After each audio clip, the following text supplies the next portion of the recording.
Yeah, it is that time. What up? What up? What up? It's the Sports Roundtable, and we're in the building. Yes, sir. It is Happy SRT Wednesday. I am your humble host, Ho from Bankhead, and as you can see, I got my main man, my Ace Bone Coon, the sports superhero Hancock. What's going on, bro? Big homie, what's good with you? Man, we got some big news. We got some big news, and we got a whole lot to talk about. So yeah, that's what's going on right now. I know that's right, man. I know you checked on our former co-host, well, sometime co-host, Mr. D. Will, the Alabama Crimson Tide, the Yeah, I'm our trying resident to Crimson Tide guy. look, if I'm looking down, that means I'm looking for his text. Cause I text him and That said, was a man. I'd like to hear his comments on that one because that one seemed like it came out of left field big time. To use a baseball analogy, that was something I really yeah, wasn't looking into. I didn't see that. I didn't see that at yeah, all. that was a shocker to me. But listen, man, we gonna have a couple of new listeners this week. Smitty bringing his whole crew to talk about the uh the press conference and the Falcons and I mean, hey, I've been screaming this for a long time, and somebody must have watched the show or whatever the case may be. But and I do have to have I have some comments after watching the press conference and how some fans may feel like we've been bamboozled for a long time. Okay. So I'm we got to interested talk. to hear that. I'm Yeah, we very got to talk interested to hear about that. that. And the hot news is the hot news is the championship game. And whew, now you say you were shocked about Nick Saban retirement, but were you shocked about this game on Monday? Well, the game on Monday, I was shocked. It was kind of a lackluster game, and that's one thing that I had kind of jotted down when I wanted to talk to you about.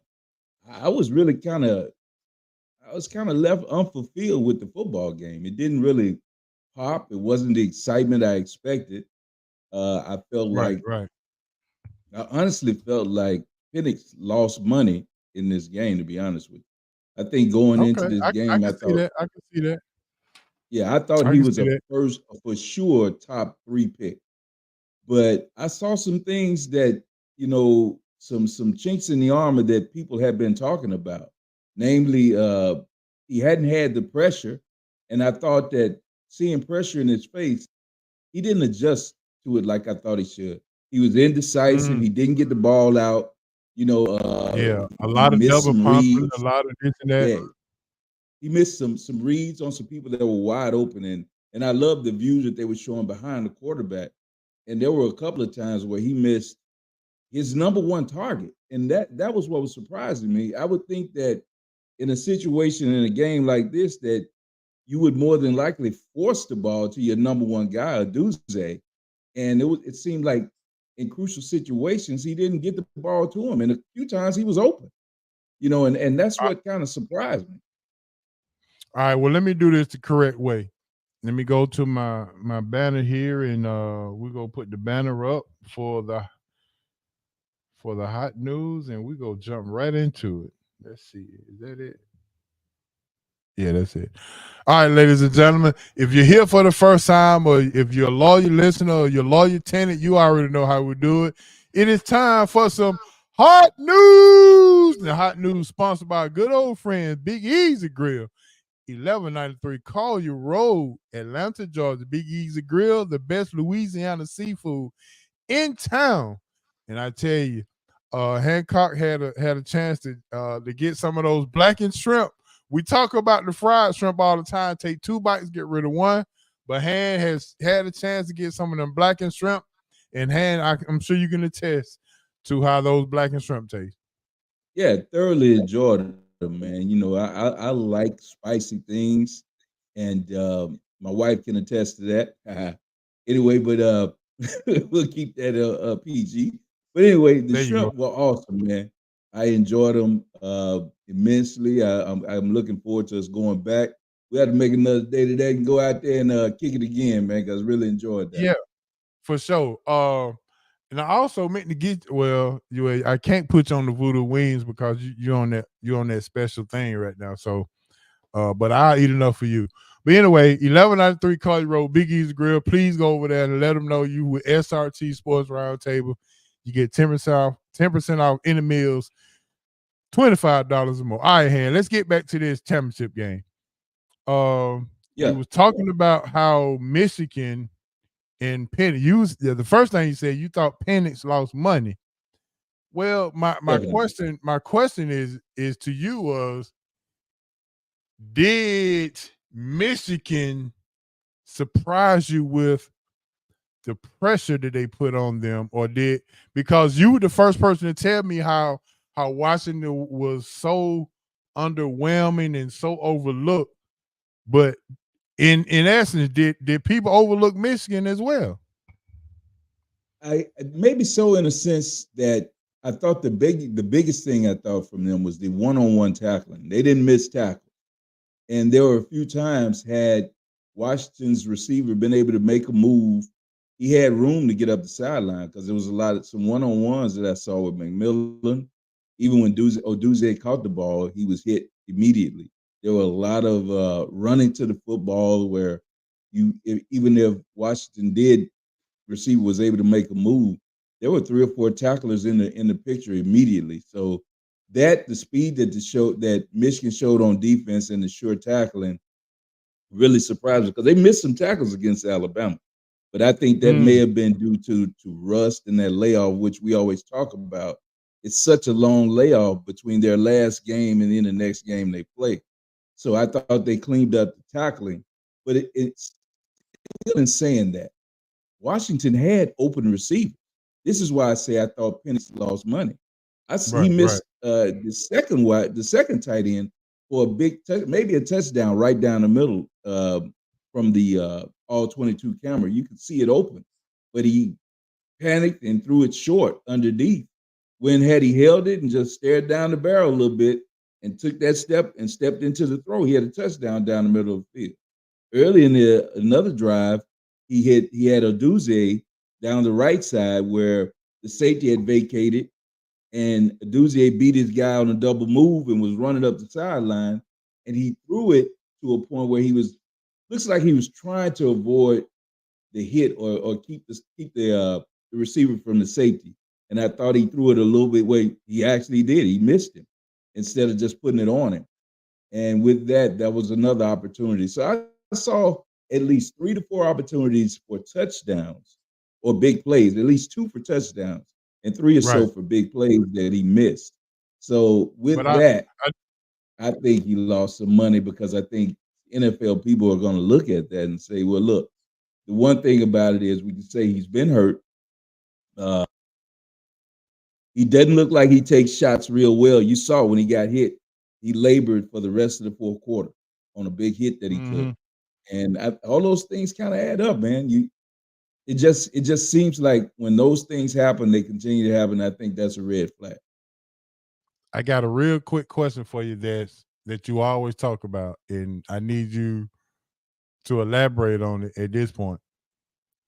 Is this the reason why, if you're a top 5 pick in a game that, I mean, I understand it's a Doesn't matter. championship game, so I Right. mean, this is a little different. But if it's the national well, I mean, if you're in the 4, it all goes away. Right. But when you if you're not in the 4, then why even play? Because Exactly. again, we saw, you know, I know they trying to win, but we saw everybody was probably looking at not how good Penix is, Right. but does Looking he for the have any flaw. deficiencies? Exactly. And that's been my point. You hit on it right. You know, I always say this, and some people, agree with me, some people don't. But when you have nothing to play for and everything to lose, there's no point in playing because they're not looking for what you can do at that point. They're looking for deficiencies and things that you cannot do. So in this situation, I agree it's different because they were playing for a national championship. But all these bowls, you can see my point has been if you're a team that's going to one of these bowls that doesn't mean anything, an exhibition game in essence, really what it is, there's no need to play because you can't do anything but probably get hurt. Yeah, there's a chance that you may show and you might have a big game, but why chance it? The risk is not worth the reward for playing for nothing when it doesn't matter. Uh, who was the biggest stock riser out of this championship game? Was it Edwards? Was it Corum? Was it J.J. McCarthy? Or was it even the defensive coordinator for Michigan or Harbaugh? I think it's only Harbaugh. To me, I don't think J.J. McCarthy is a Sunday football player. I didn't see anything on the wide receivers tip from Michigan that showed me that they're a anything that you want to draft early. Their Mm-hmm. Corum to me is an average back. Maybe the line play, and the big guys you don't remember their name unless they're holding or something like that anyway. But they have some guys that look like they'll play on, and they're the trenches was really the difference in the game, especially in the first, I guess, first 2 quarters or first quarter and a half before Washington made adjustments. Michigan just moved them out of the way. 2 big runs. Even the first run was stopped up in the middle, but Edwards was able to bounce it, and once he bounced it, there was no leverage, no edge support. When he bounced at that time, before they started bringing up safeties or coming up to support the run from the edges, that you could see that it was just open out there, and they would bounce it and run. He ran, down the field for like a 35, 40-yard touchdown. After that, I think Washington was shell shocked on the second one. Another Yeah. big run. So after that, to Washington's credit, you didn't see the gashes like that anymore. Yeah, they would move the sticks, and I thought probably the biggest play beside those 2 touchdowns was the third down run that McCarthy had when they were trapped in their own territory. Because I thought had Washington been able to hold them there, I thought that maybe Washington had a chance to win. But I thought they made a tactical error. They brought the linebackers up into the A gap and looked like they were going to pressure with a blitz. But right before the snap, they dropped out. And once they dropped out, the pressure from the front four wasn't there and they opened. And before you knew it, McCarthy was 15, 20 yards into the secondary for a huge first down, which in essence Mm. flipped the field. Because I thought had they held them on that third down, Washington had a short field and possibly could have tied the game at that point. So to me, that was one of the biggest plays. I thought that I didn't see why you wouldn't pressure him. I don't fear him as a passer, and I don't think anybody in college football should have feared him as a passer. I think once you sped him up and rushed him, I think that would have played to your advantage. And I was surprised that they didn't. All right, here's Bob in the chat, and I'm pretty sure you can understand what he's saying here. Michigan, because they they lost to Arizona State, right? No, I Washington. mean, they no, No, they what played. They he's played. saying, yeah, he's saying Arizona, that Michigan did what Arizona State did, which was push Right. Washington. They almost got him. And like Hmm. he's saying, they made him go through his progressions because he's used to coming out and getting that ball out of his hand quick. And So they in made this him go game, through all of his reads. yeah, and he didn't do a good job of doing it. I mean, like I said, he missed open receivers, and like I Yeah. said, I think that's why the stock of his stock really plummeted to me. How much money you think he lost, or did it drop significantly, or was it he went from a top 5 to a top 10? Did he move out of the I, first round? I'm not. He got a history of injuries. So Yeah, and that's I what I've mean, said in the beginning. Those histories of injury and showing that when he's hit, maybe he's not as durable as you would look for him to be. I thought he was a bona fide top 3 pick going into this game, and honestly, I think he's right now. I would probably say he's outside the top 10, if not a little later in the bottom half of the draft. And it's going to depend on the teams and what that team is looking for. But I just think his stock dropped. I was going into it. I was real high on him. He had looked, I was on him early in the year. You and I had talked, and I told you this guy was out there Yeah, doing he his was on him thing. big time. Yeah, and then he was living up to my what I was talking about up until this game, honestly, because he had some big wins. They had been in some close games, and he had come through. But this game kind of it shed a little bit of doubt to me. It put some doubt in now. If it put doubt in my head, I'm pretty sure the people at those levels, and they had their probably reservations anyway. I'm sure this didn't help. If you the Falcons at 8, would you take a flyer on him? Well, he's better than what you have, but I'm not sure that he's the guy. I mean, at that high. If I'm the Falcons, I think you need more. If you're the Falcons, than what he would provide. You do need a quarterback. Don't get me wrong, but honestly, Mhm. if I'm the Falcons, if the only quarterback that I think that I'm moving up to get or that I would take that high is Caleb Williams. Maybe the kid out of LSU, but definitely Williams. Other than that, I would look to try to find a vet, then maybe take a quarterback. Find a vet in free agency and let my quarterback learn under a real vet to see where we are there. I mean, we've shown you saw this year, and this may sound crazy, but you saw what Joe Flacco did for the Cleveland's playoff hopes and what Yeah, he did. When you come in yeah. and you get a quarterback that understands where to go with the football, how to get your team in and out of plays, and is more accustomed to the speed of the game, I think that's what will help you. Now, if you pick a guy like Caleb Williams, maybe you do just put him right in. But right now, honestly, Harris, when I'm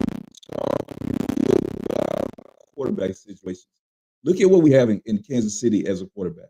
This guy right now is touted as the best quarterback in the NFL and probably for the next 8 to 10 years, or arguably when you talk about Josh Allen, maybe Burrow. But the thing about it is he sat for a year and learned and he adjusted to the speed of the game, understood how to go, how to get out of plays, in and out of plays. Now he did have talent, don't get me wrong. But my thing on it is when I was young and watching football, quarterbacks didn't come right into the NFL and start. More times than not, unless they were just talented and gifted, they sat behind a vet and then they learned how to play the position. And I don't think these kids I think Justin Fields was done a disservice, because I think he's a better talent and a viable quarterback, but being thrust into that without continuity in the coaching staff and then somebody to learn from, a vet, I think that hurt him. So Mm. I think that you find a veteran quarterback that can, especially what are the Falcons? Are they a legit Super Bowl team next year? I don't think so. So No. go ahead and grow and let your quarterback develop under veteran leadership. That's what I think. But you have to Okay. identify who that vet is. Right, I got you. All right, cool. Well, we'll go definitely ask Smitty what he thinks about that and his opinion about it. Speaking of NFL, let's talk about Black Monday. Black Monday came when you knew it was coming. Oh Black yeah. Monday came and we already had 2 openings. Now we got 7. And we got Washington now, the Falcons, Seattle, Tennessee, Carolina, Tennessee. Tennessee, and Las Vegas. Yes. All right. So which one of those Black Monday firings were you shocked about? Vrabel, without a doubt. I firing was nowhere in it. Well, it was kind of a big one too with Pete Carroll. So going into today, it was definitely Vrabel. But with Pete Carroll, that may have overshadowed Vrabel because we kind of had some inclinations that things weren't quite right in Tennessee. that maybe he was, thinking about either retiring or, well, at least moving on from there or something of that nature. But to see Pete Carroll leave, that was I think that overtook the Vrabel firing. Yeah, because Yeah, I Pete. didn't see Pete leaving at all. Or Pete is 72, and that it looked like he's still in his 50s. Yeah, he does look good for a 72-year-old dude, man. So, and Yeah, at the press conference, and he don't have no piece of meddling on him nowhere. no, and you can see at the press conference, he really was kind of not under the impression that this was something he didn't want to do. He didn't throw the organization under the bus, but you could tell he was not ready to leave. This was not his decision. And they're saying he's going to be some kind of advisor, but I think Yeah. that's just I don't know, it's just something that they're putting out, try to save face. But I don't think this was his decision or anything that he was even thinking about doing. This was management, maybe the ownership. I don't know, but it came from up above. You definitely couldn't have been surprised in Washington, right? Oh no, no, I thought Riverboat Run had run its course. I thought it was time. The organization needs to make a move, make a change, and I thought this was a good time for them to do so. But they had shown you that they were in rebuild anyway when they got rid of the defensive lineman and were kind of gutting the team. So with that, I did see that I felt he was out. Wasn't a surprise at all. Now I'm waiting on this Belichick situation. That's the one that you were Yeah. waiting to see if the shoe is going to drop because that's a big one. All right. And I think Marty just chimed in. Let's see what Marty had to say. yeah, I think he Okay. said it caught him off guard today. Yeah, I'm sure. But let's talk about that. You're a hometown Tennessee guy. What was the you saying that they had some rumblings in Tennessee that things weren't right. Him and the GM wasn't getting along, but um, now I think what the lady owns the team now, so she was just like, well, this is now he had made the playoffs 3 out of the 6 years that he was there. Yeah, So it wasn't like he didn't improve well, the he team or his teams always fought. I mean, that was one thing you saw with Tennessee with him as a coach. He put a product out there that was always going to be in games. Uh, they made good runs and had a few runs that seemed like they would probably be able to advance in the playoffs, but just weren't able to get over the hump.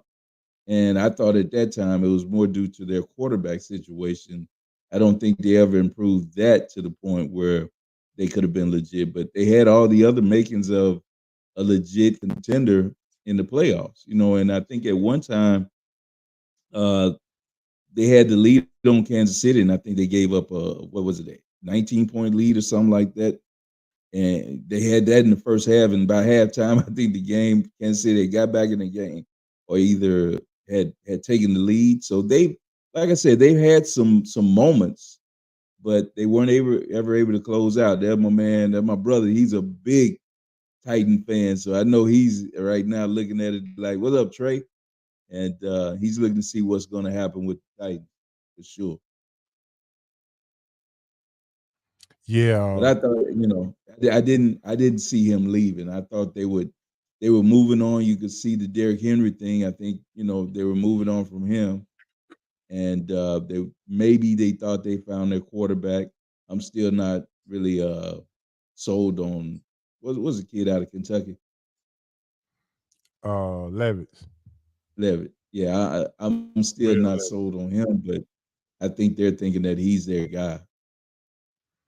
Okay, Yeah, there go and Marty with yeah, I think yeah, that was big as it well. was a huge decision to let him go, and I don't think they got enough back for a big time wide receiver like Brown. If that, by letting him get out of there without really finding pieces or whatever to replace him, they did bring in D Hop, but we're looking at a D Hop on the other side of the hill, not that D Hop that was, a feared Yeah, receiver.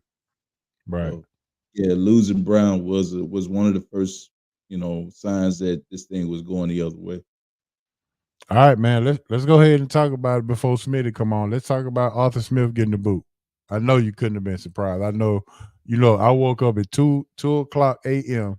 with text messages saying they did it, and I just couldn't believe it.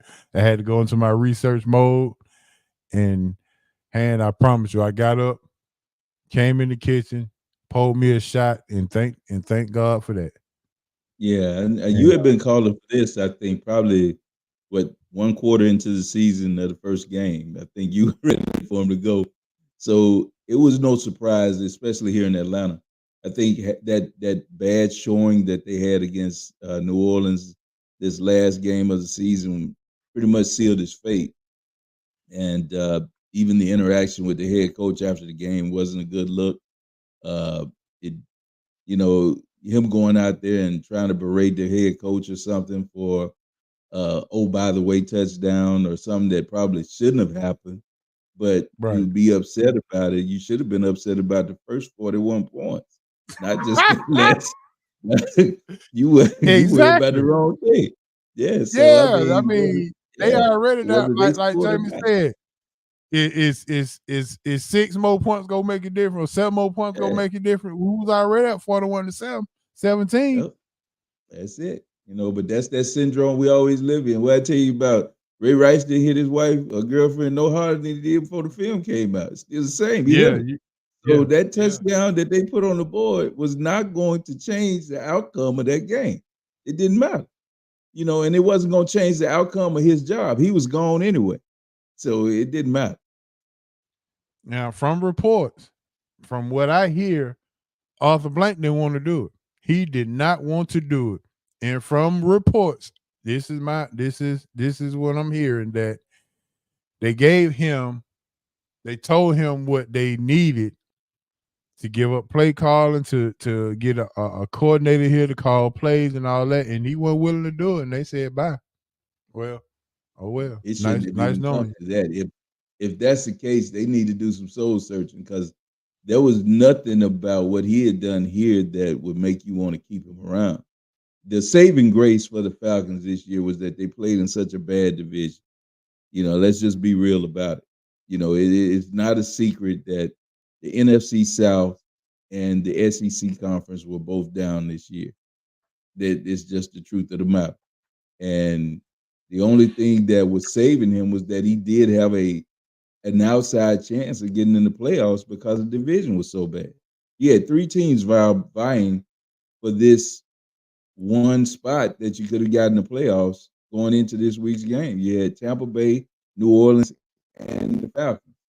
And Tampa Bay barely hung on. They won on field goals basically. So that lets you know how bad this division was, man. Yeah, it was terrible. It was super bad. Um, D. Will did text me back and said that he would probably gonna give us a second or two, but he hadn't chimed in yet. So we gonna keep it pushing. Uh, we talking about this Black Monday thing, and now we're gonna talk about, and we gonna just feed into what Smitty gonna talk about as well. Who is Atlanta next head coach? Who's on your top? Who's on the top of your list? If There's you all had, the I know I candidates. know you're a cowboy, but you live here in ATL. You've been here Yeah. so long that the Falcon got to be your second team at least.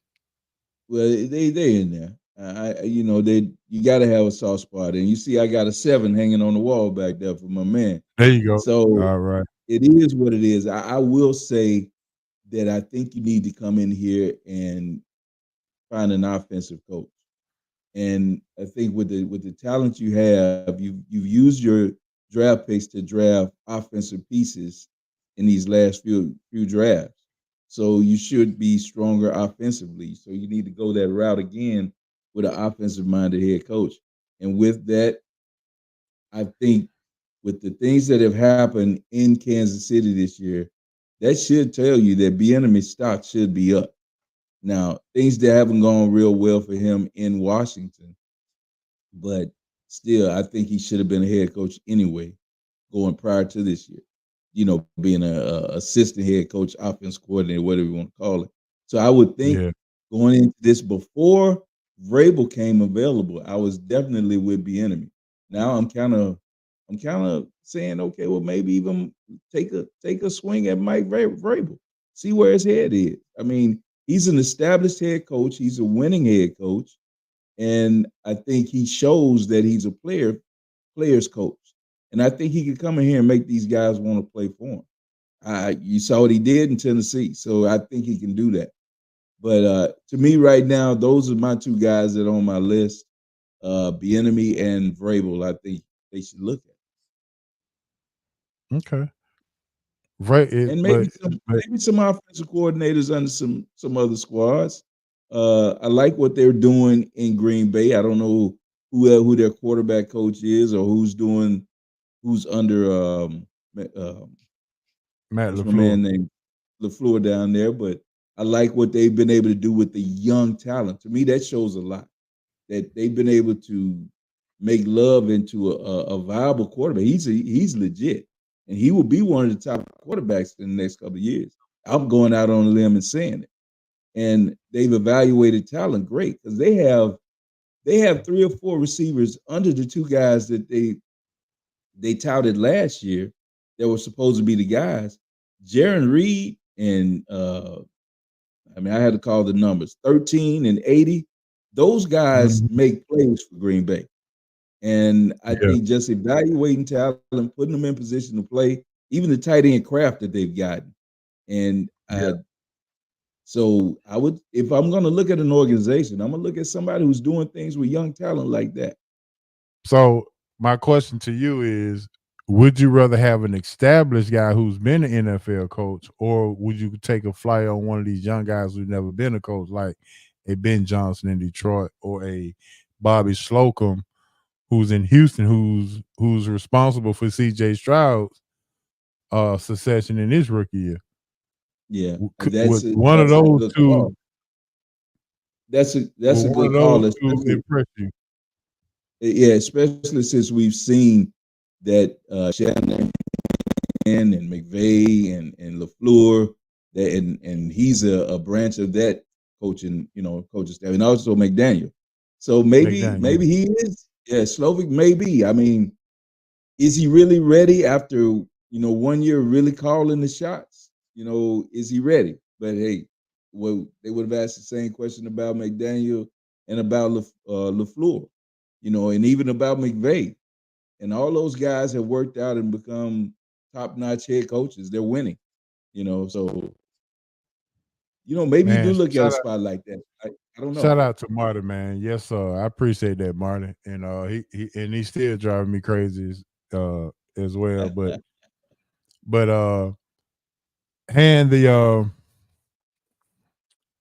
on the top of my list, I got Jim Harbaugh Mm, at the top of my list. And I'm gonna tell you why. Jim Harbaugh, when his first coaching job was at Stanford, and nobody knew San anything Diego. about Jim. Oh, Remember San okay, yeah. Diego? He would have won there. Yeah. But he went to Stanford and and just made Stanford into a team that you look for and you're looking at on the schedule. Then he finally moved to when he went to San Francisco, he had Colin Kaepernick, and they went to the NFC Championship 3 times under his belt, and beating the Falcons one time, in the NFC Championship. So I mean, he has shown that he can. Then when they hired him at Michigan, Michigan was lost. They tried Rich Rodriguez, and who else did they try out there at Michigan before he got there? I think Brady Hoke or somebody like that Yeah, was it. Brady Hoke and Rich Rodriguez, and that was an epic fail. But he went to Michigan, and there was a couple of times, and even Feinbaum was all over him, saying that he'd never win, he would never do this, he would never do that, and with all what's going on this year with the cheating scandal and him suspending himself for 3 games, you were with him without 3 games. Then you lost him for another 2 or 3 games during the season. Then they continued to maintain and got into the 4, and he showed up. And he is one of those guys where toughness, football is football with Harbaugh. You see it with him and his brother coaching in Baltimore. Football is football. They play football and they coach football. There is no way that you gonna have a 3rd and 1 in the shotgun with Jim Harbaugh.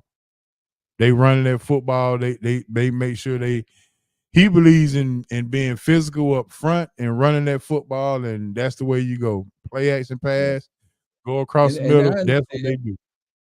I understand, and I won't even argue your point. I understand. I've said every way he's gone, he's won. I agree with that.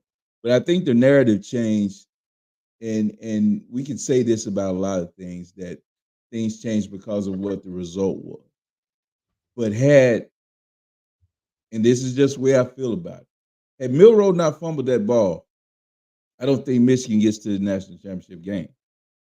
Because I think they go up 2 scores late in the game, and I think Bama holds on to win. So I think the narrative about him changed because he won. But I don't think I'm not in your head. But would you feel the same way about him had they lost in that semifinal game where, to me, Bama kind of let them get back in certain situations and won? So I understand what you're saying about him winning, because the end result is he's won every level, and everywhere he's gone, he's won. Except for in the Mm-hmm. NFL, he still has that to conquer. But I guess I'm just not as into him as being my head coach. He doesn't move the needle for me, because I think that what he does, he coaches on teams that don't have to have talent. Actually, he would come in here and he would limit what your special players would do. I mean, you talked about that San Francisco team. If you go back and look at that roster, you had, what did you have on the outside? What do you have running the ball? What you had was a tough, physical football team. And if you want to play that style, that's great. But I don't know if the NFL now is conducive to that style. Even with Lamar, what makes Lamar spectacular is that teams are scared to come after him. And when they do come after him, he can turn a 4-yard play into a 20-yard run, or he can keep a play alive to make that spectacular 40-yard play out of nothing with his arm. So I'm just not sure. I'm not on Harbaugh as much as everyone else. I'm just a little skeptical. But I think if you did get him, he's going to build a team, and they're going to be they're going to be a sound quality football team. But like I said, what I started out saying, would your narrative be different had Jalen Milroe not fumbled that ball and Bama went down there and put that game out of reach? What do you think? Yeah, I think the winning doesn't change my opinion about Harbaugh, because at the same time, Harbaugh is, if you take away all of the fanciness, the this and the that, and all the fanciness of what football is today. I mean, Harbaugh is old school. He's like the San Antonio Spurs. They don't wow you with excitement. They bore you, but they win. Well, they used to. Yeah, well, right. And the way they used to win was because they had Hall of Famer Tim Duncan, Hall of Famer uh, David Robinson, Hall of Famer Tony Parker, Hall of Famer Manu Ginobili. And this is what a lot of the players now are saying, is that, and the same with Belichick. Belichick won because Brady was able to make sure things stayed the Patriot way. And it's one way to do it, but you have to have the right type of players to implement in your system. And it's especially when you are so stringent and stern on what you do. So even with saying that, when we talk about the Spurs, they're not the Spurs anymore. These young guys, we'll see if they can develop into something, but Right, right. I'm not sure that way wins anymore. And we see what happened in the Patriots way. It hadn't worked since Brady left. Yeah, I can agree to that. That's fair. But I do know one thing: you go play football if he the coach. You ain't Oh got to yeah, worry now about we no. agree 100. We, percent we ain't got to worry Yeah, about no trick plays and no being cute yeah. on the No goal line. shotguns. Yeah, all the shotgun goal line. None None of of that. that. I agree. If you can win at Stanford, that's a big thing. Yeah, we absolutely. So I mean, and I don't mind being enemy, but I think Harbaugh is because I think more than anything, the culture has been dismantled here in Atlanta, and I think he's a culture builder, and he's proven it. He's proven that he can build it, and even with him being at Michigan, and his brother still here in the NFL, coaching Baltimore, it shows that it's in their blood. This is what they grew up doing, and it's just the culture, the toughness, the physicalness of it. Sometimes, even though they don't play that way today, but football is football. 31, hand the ball off, let's get the first down. That don't change. But do you That think that he's don't more of a is he more of an element driven coach? And what I mean by that, there's when you think about a Harbaugh led team, you think of the dirt, the outside, the weather, things of that nature. Do you think that playing in that dome would be too antiseptic for him? Because it's just not what he's when you think of what he plays, I would see him more in like a tough city where it's cold and nasty, and I don't know. As just when I think of him, I think of outdoor football. um I think he's shown that he can adjust. It wasn't that cold in San Francisco, Oh, oh yeah, dude, get cold San Francisco, big home. where it's It windy. looks it looks like it ain't, but it's nasty out there. When you play it, I'm telling you, in the fall when it becomes fall weather, San Francisco is a cold, rainy, nasty place. And he was out there in Stanford. I mean, sunny shots. Uh, I think he will be able to adjust no matter which element he's in. Okay, He's coached at Stanford, and that's in what Alto, Palo Alto, California. yeah, Yeah, Palo Alto, and Michigan being in the Midwest for sure. But I definitely think that he would be able to rock and roll and adjust no matter where he goes. I think he will be able to adjust all the way live. Now I do like Airbnb. I just like Harbaugh a little better because of what he's been able to build. The enemy is one of those, man, we missed out on him, and okay, now we finally see what he go do. Now, in hiring the enemy, are you looking for instant success with the enemy? Because you know it, it takes a while to build that culture back. yeah. I don't think you can expect instant success whomever comes in here, and I think that's because when you look at it, it's a young football team without a quality quarterback right now. And I just don't see that there is enough to insulate a young quarterback to make things better for him. Like when we looked at the 49ers, you could have a young quarterback because you had so much around him. And I don't think you have that same infrastructure here in Atlanta. So I think whoever comes here, you have to give them a time and some patience to get this thing on track. I think it would have to be a 3 year, maybe a 4 year build. Now, whether you can wait that Gotcha. long, I don't know. But I think at least 3 years before you say, okay, now this is our year to try to go get it. All right. Well, guess what? We got our guy coming on, and we go back. That my man is. Hey, everybody, we still in our hot news, and I got my main man D Will walking through Alabama, walking through T Town, trying to get all the information he can. D Will, what's going on, bro? What's happening with you, bro? What up, crew? What's happening? What's up, Oh, Hey, Weezy? Jesus, it's a sad day. yeah. This is a sad day. Listen, I know you want. You know, everybody been look. As soon as it happened, everybody been texting. D Will coming on tonight. Even Hancock. Soon as we got on, Hancock said, "Hey, we got to get it from the horse's mouth. Why, when, and when did he know? When did you know? And are we go?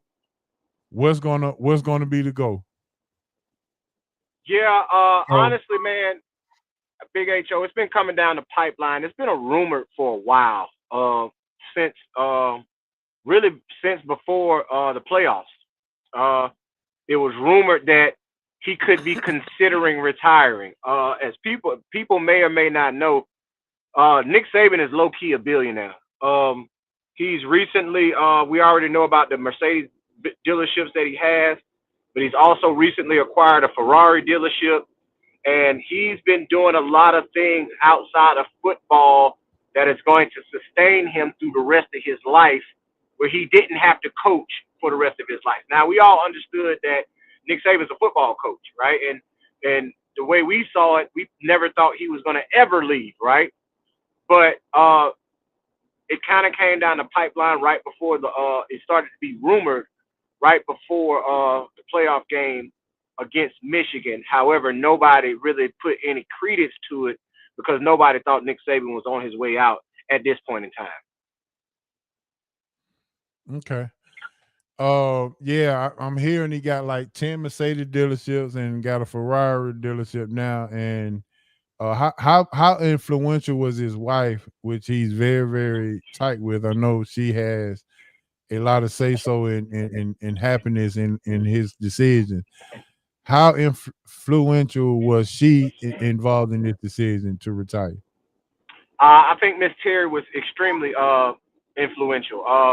If you go back, man, middle of the season, Miss Terry made some comments that people kind of tried to read between the lines to hear what she was saying, and she was alluding towards the Sabins, going to live their life, so to speak, right? Kind of alluding to it's more, it's more than in life than football, right? And we want to enjoy our life, right? And nobody really took anything to it because she's made similar comments in the past. But as we all know, Nick Saban is not too fond of the NIL, nor is he fond of the transfer portal. Even though he's been in one of the best recruiters out of the transfer portal here over the last year, some of the guys that we should have gotten and would have gotten in the past out of the portal, we weren't able to get. So you saw him kind of, I'm not going to say he was losing his grip on recruiting, but you did see some slippage in or a chink in the armor with him being able to land guys out of the transfer portal due to the NIL world that we live in today. So I will say Miss Terry had probably had a lot to do with his decision to retire on today out of the blue when nobody really expected it. What about the next guy? Who will and Han, we talked about this in basketball when Coach K retired. We was like, who's gonna be the guy? Everybody was thinking Johnny Dawkins, maybe Tommy Amica. Is it Bobby Hurley because he was hot at the time?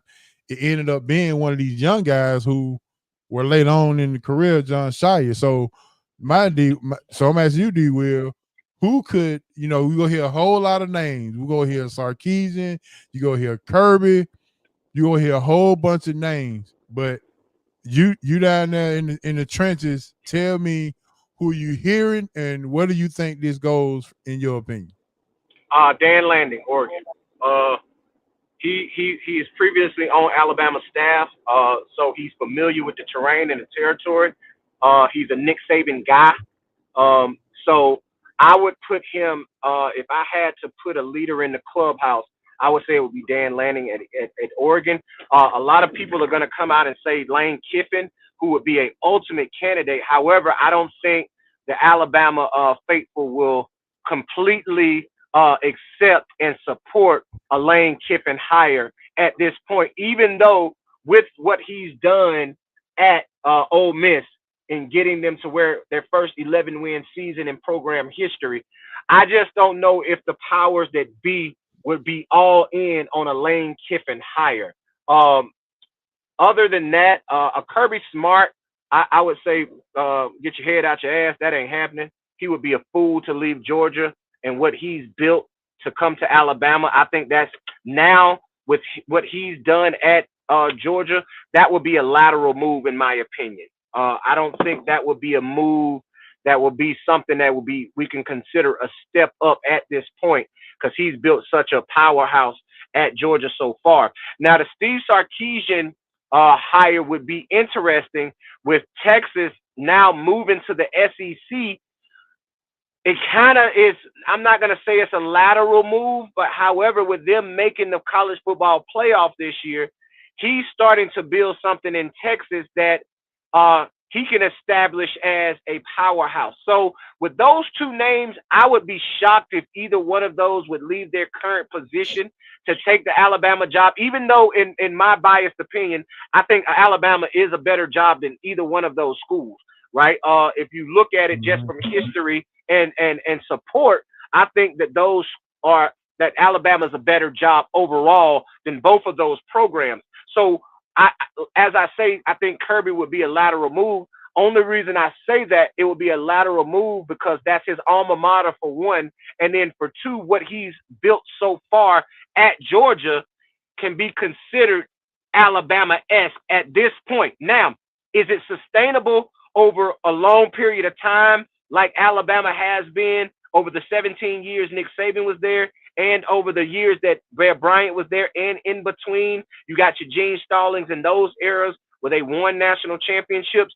That would be a interesting take.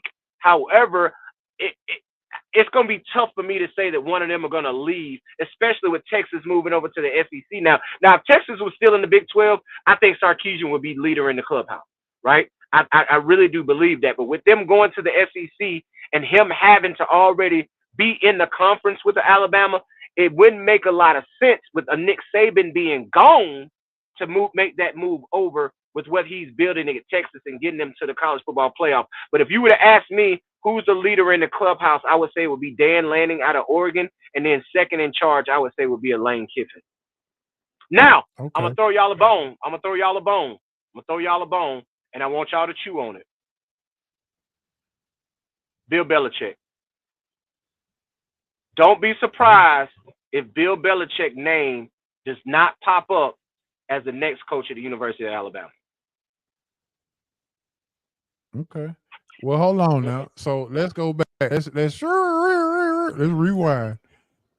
Back in our episodes earlier in the year when we was talking about the Colorado job and Neon Deion Coach Prime, you told me or told us and you told the tenants that Prime would be the next Alabama coach.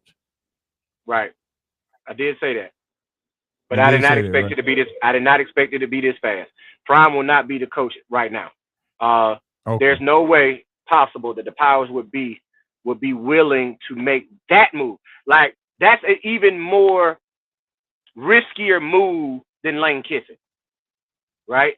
And Lane Kiffin had stripes at Alabama, so that's why and I don't think Deion at this point in his coaching career, even though he has the cachet as a personality, I don't think he has the cachet as a football coach to sell the powers that be at Alabama. And then let's not complexity. And listen, I was just gonna say, let's not overlook that big elephant in the room, and I'm pun intended when we talking about Alabama and talking about elephants. He black, right? Now, if Deion would have, if this is 4 years from now, right, and Deion had the success at Colorado that he had, even though people may not think it, he had a lot of success at Colorado this past season. Even though they didn't win a lot of games, he brought the attention to them that made them a household name. Now, I just don't think 1 year at a Power 5 school is enough of a sample size for the powers that be at Alabama to say we're comfortable with making him our next head coach. Okay, I can dig that. All right, Because so I'm listen, waiting I on. think I'm gonna say this. I think we could get past the color barrier if he had more of a cachet as a head coach. Right, I can agree with that. Definitely can agree with that. As we waiting on Smitty to chime in because we got to do our faction report. I do want to ask you, who do you think the Atlanta Falcons need to hire as their next head coach? Please don't say Oh, Bill Belichick. I don't want no, him. yeah, I'm not gonna go Bill Belichick. I don't think Bill Belichick has an Atlanta personality, right? Like you gotta be a personable person to be in ATL, right? Because ATL was what they call Black Hollywood, and I don't see Bill being hip hop at all, right? You got to bring somebody in there who has a hip hop state of mind, in my opinion. So when you say who's gonna be the next coach of the Falcons, I think it has to be a young hip coach. And I'm gonna throw y'all a curveball, and somebody might already said this, and Smitty might be on this too. But I think I'm really liking the Mike Tomlin, right? If Pittsburgh is going to make the mistake as everybody is rumoring they're potentially can make, or he might be potentially willing to get out of there due to the issues that they have, I think Mike Tomlin will be an extraordinary hire uh, at in Atlanta. Also, I'm not against I like that. Eric B. Enemy. I wouldn't be against an Eric B. Enemy being mentioned as the next head coach for the Atlanta Falcons. And if y'all see my theme that I'm going with, I think it needs to be a brother that is in that position to bring Atlanta to where they need to be, because it fits the personality of the culture of the city of Atlanta. And they have yet to do that. And you see the struggles they continue to have with them continuing to look over qualified black candidates. So if they could somehow lure Mike Tomlin to Atlanta, I think that'll be a perfect marriage. You know what, D. Will? I might change my mind because I said Jim Harbaugh, but I might change my mind since you brought that up. Yeah, I say Jim Harbaugh was number one on my list, and the enemy was two. But you know what? I don't I don't mind bringing Omar Epps. I mean Mike Tomlin to Atlanta. But the thing about it though, this is the thing. The Hawks tried the culture thing and tried to get into the black culture, and it's been a fail. And I see Hancock looking, and it looks more and more like Luka Doncic was the right move instead of the culture. So are you choosing culture over winning, or you want to win over the culture? well, I'm gonna I tell you mean, But like it's this. culture with substance with Tomlin. It's culture with substance with Mike Tomlin. Right. So I'm feeling that. Exactly. you feeling that Exactly. one? It's substance with Mike Tomlin. But here's what I'm saying. Trey Young is averaging 30 and 10, right? And it's not like Luka is winning championships in Dallas. So we still hadn't seen that pick be unreasonable, right?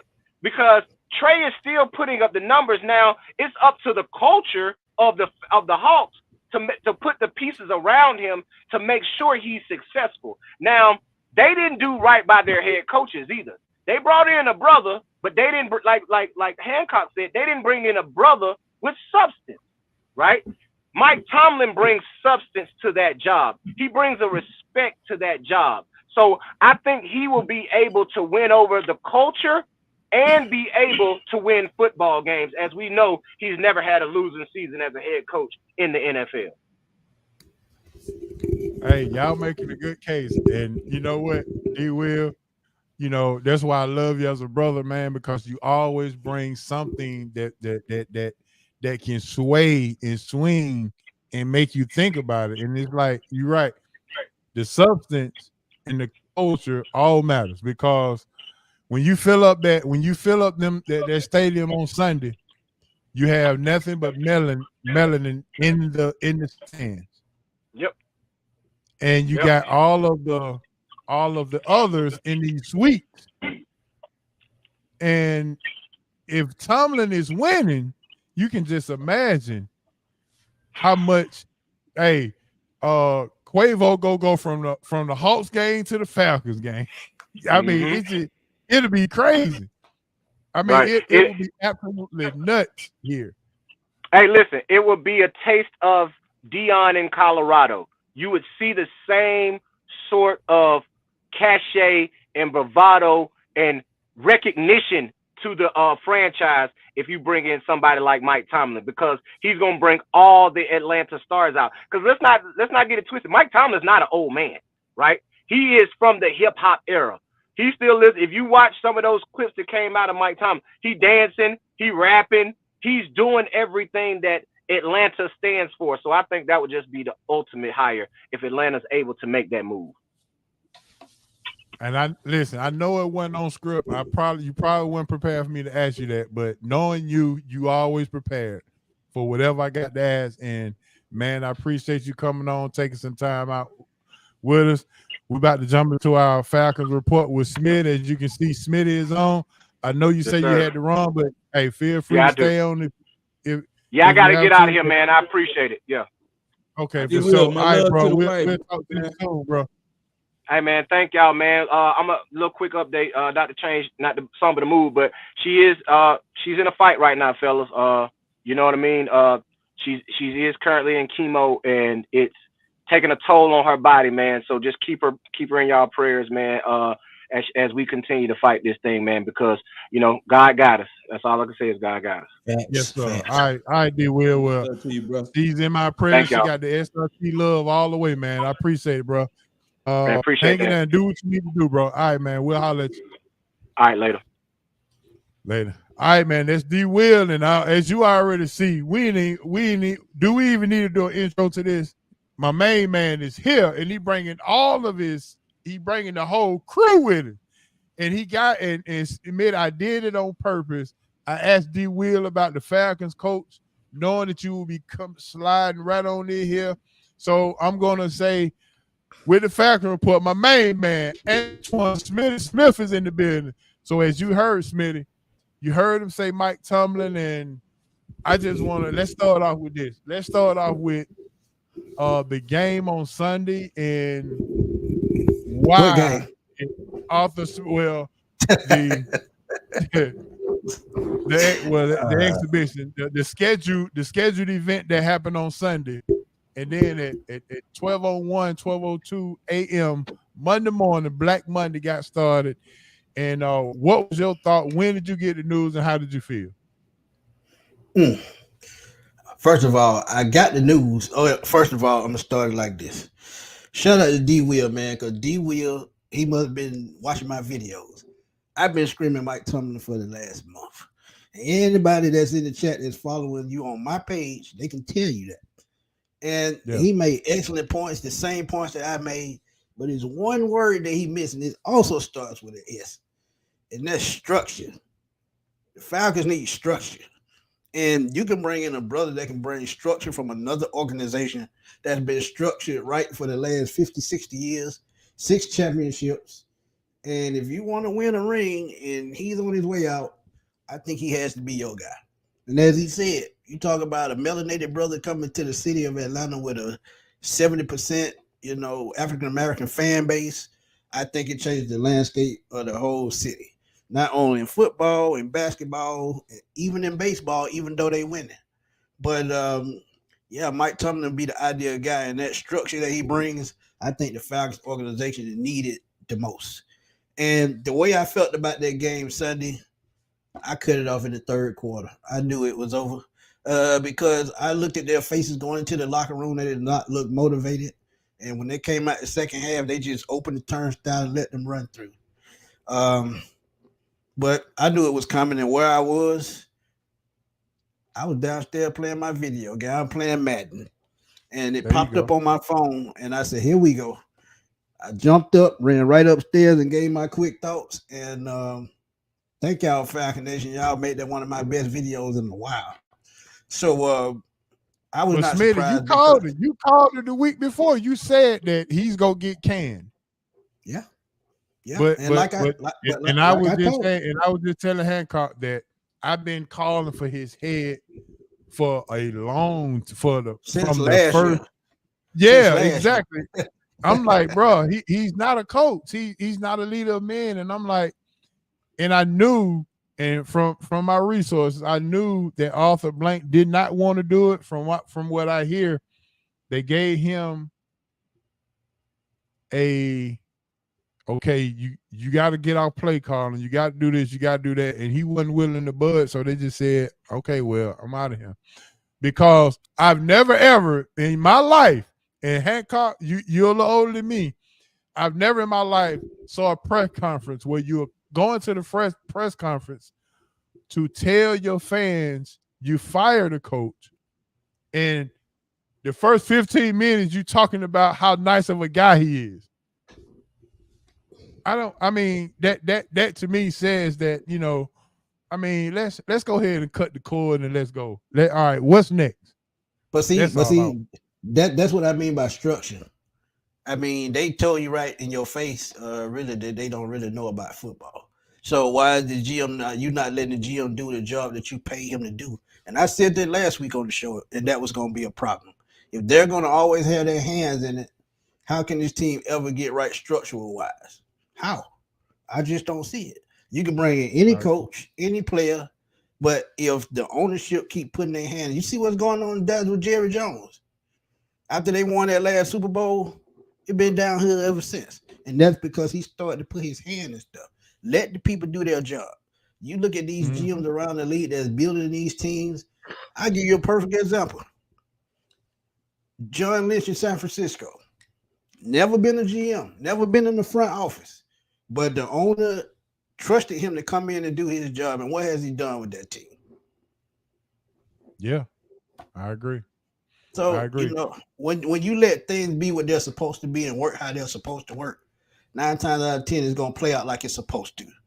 And let's be real, he's made awful decisions with contracts over the last 5 years. Talk about Julio Jones, Matt Ryan, Deion Jones, and those guys. He's probably gonna be heading down that same road again with AJ Terrell and those guys. Now you may have Grady and Jake Matthews coming off the books, but I think he's gonna tie this team up with salary cap problems again. I just, for some reason, I just see it coming.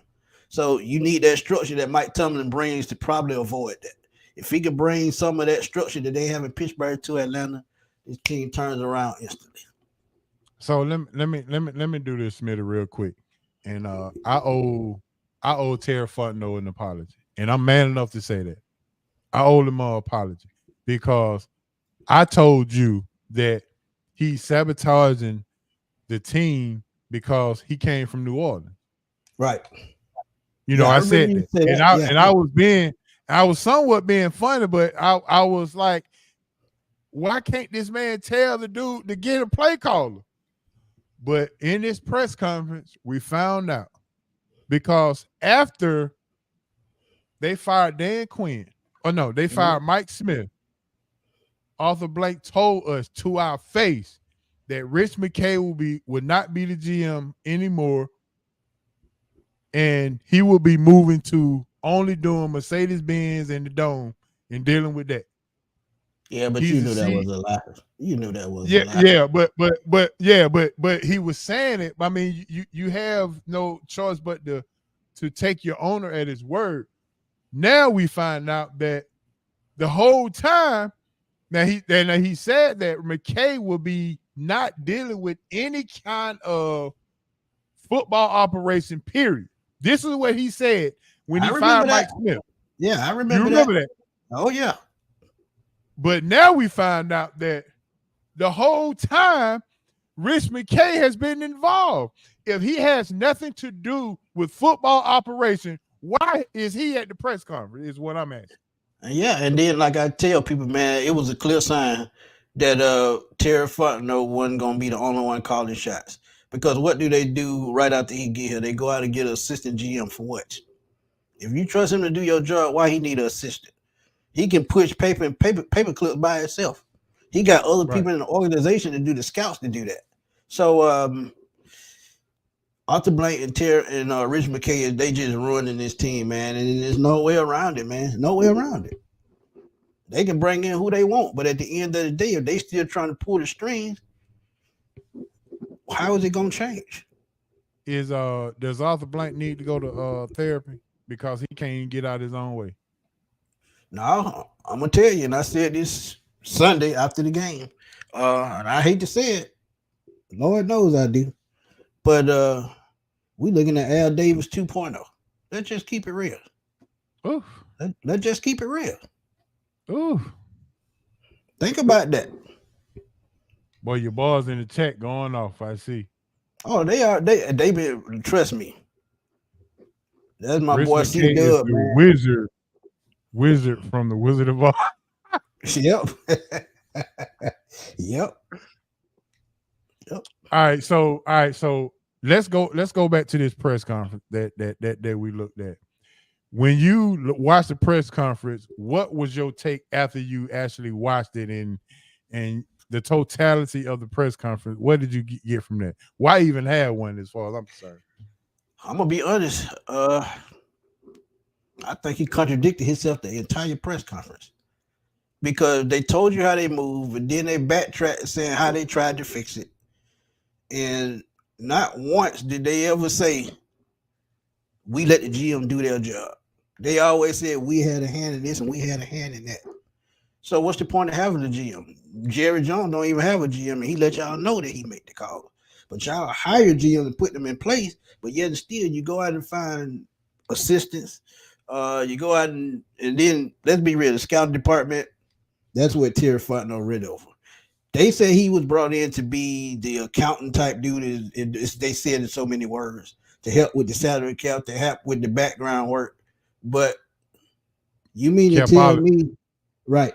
You mean to tell me Kyle Pitts, B. John Robinson, and Drake London, you mean to tell me Terry Fontenot made all those picks? I don't think so. Because what have we been longing for a long time? We've been needing an edge rusher for a long time. We've been needing, a dominant defensive player on that side of the football for so long. We haven't had one since John Abraham, and that's been 12 years ago.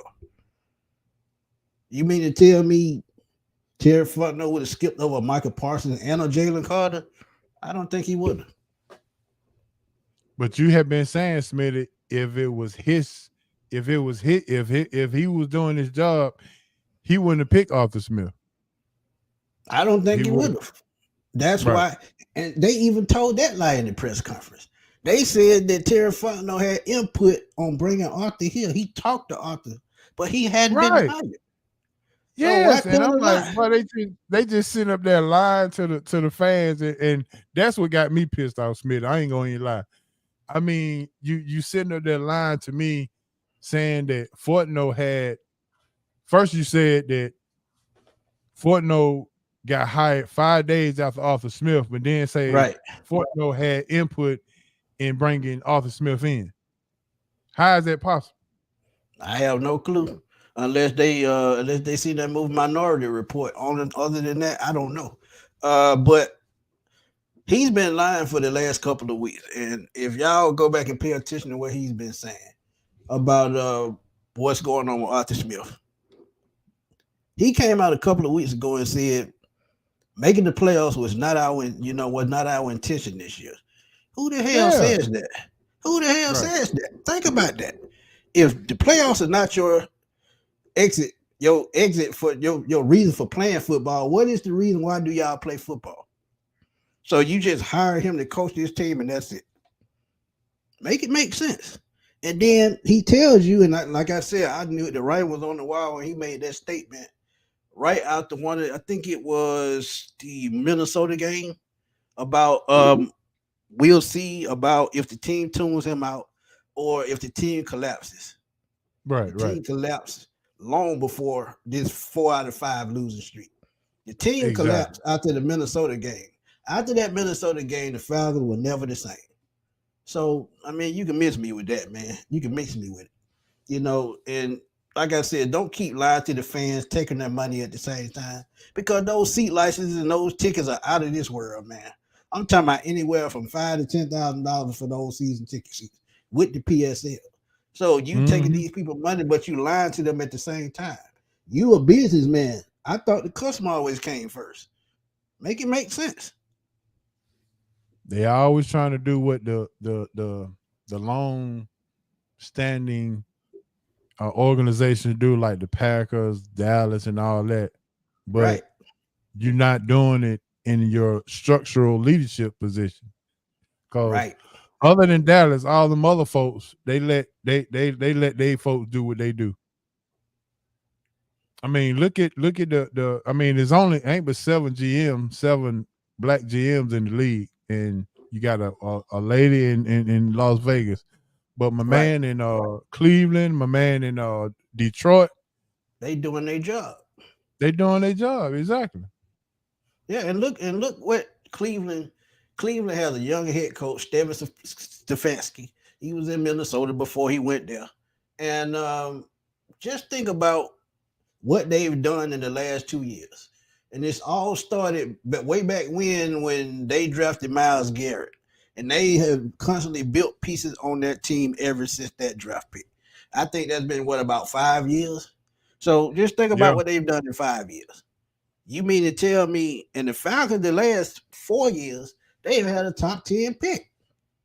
And you mean to tell me you can't build that same sustainability with what you had in the draft? It just doesn't make sense. And look at like I said, look at the contracts that they've given out. You sit up worried about Julio Jones, Matt Ryan, and Deion Jones. Those three guys took up most of the salary cap. So you plug in practice squad, third string guys. How is that winning football when you only have three stars on the team? right. Smith, I'm gonna be honest with you. What really got me is when they was asking about where is Fontenot, why Terry is not here, and they said that he was up in Flowery Branch dealing with the assistant coaches because they got families, they want to know what's going on with their jobs and all that. And then you go back and see that Dimitrov was sitting right there with both of Yeah, them I saw that. Yeah, he was always there. when they fired Always, Quinn and Mike Smith. always. He was always You there. know, so And I and, said and, that. and so and this is my thing. And they tried to make the they tried to make the salary cap getting out of salary cap hell a big deal, as if that was Terry's job and that's what he's been doing, and that's all, that's all we needed to know. But did you I'm see like, that report that's by crazy. did you see that report by Michael Lombardi when he just came out and just blatantly said he think Terry Fontenot is gone? I agree with him because if rumors out there that you going out to be a better chick, because you know everybody in the NFL circuit talk. Let's keep it real. When people leak rumors like that, 9 times out of 10 it done came out of somebody's mouth. And Yep. you go out and get a Bill Belichick, you know he's going to want to come in and be the head coach of the GM. So just stop playing games with that man. Tell him he need to go. He need to find another job. Just don't waste the bad time. He's come in and done his job true enough, but at the same time, you really haven't given that man a chance to excel at his job because the GM's job is to build a winning team. Like I said, Right. John Lynch has showed us that he's put down a blueprint to do that. You got to make timely moves. You can't be afraid to spend money on the right players. Can't be afraid to make the right trades. And I don't think they've done that in the last 10 years. Only person that comes to mind is Alex Mack. And maybe Tony Gonzalez. Well, Tony Gonzalez was gone. But yeah, just Alex Mack in the last 10 years.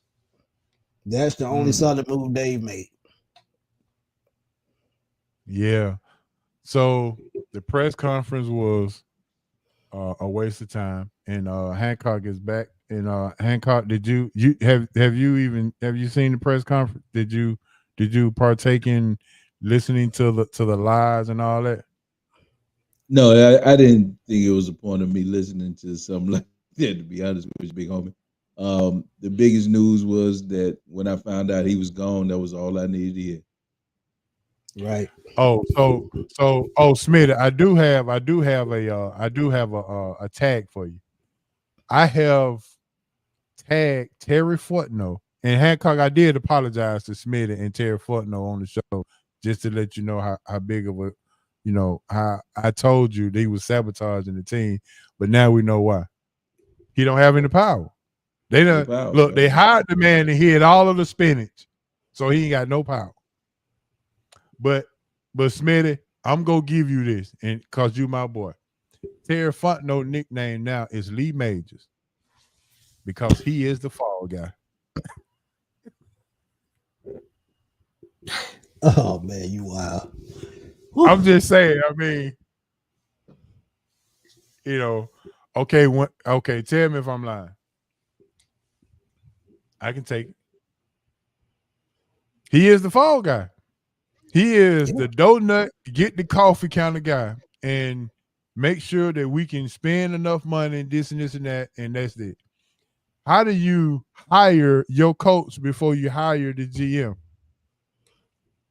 Is beyond me. No So answer, but my question is, whoever you interview, are they going to demand that Rich McKay takes a step back and they get out of the way?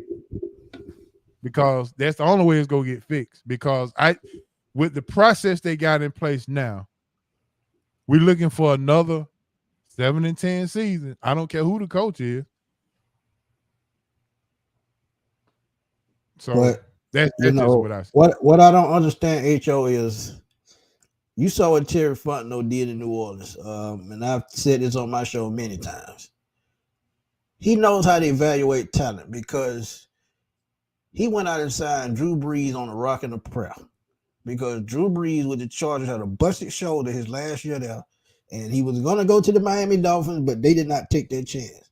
So Terry Fontenot went on out there. He said, I'm going to take a chance on him.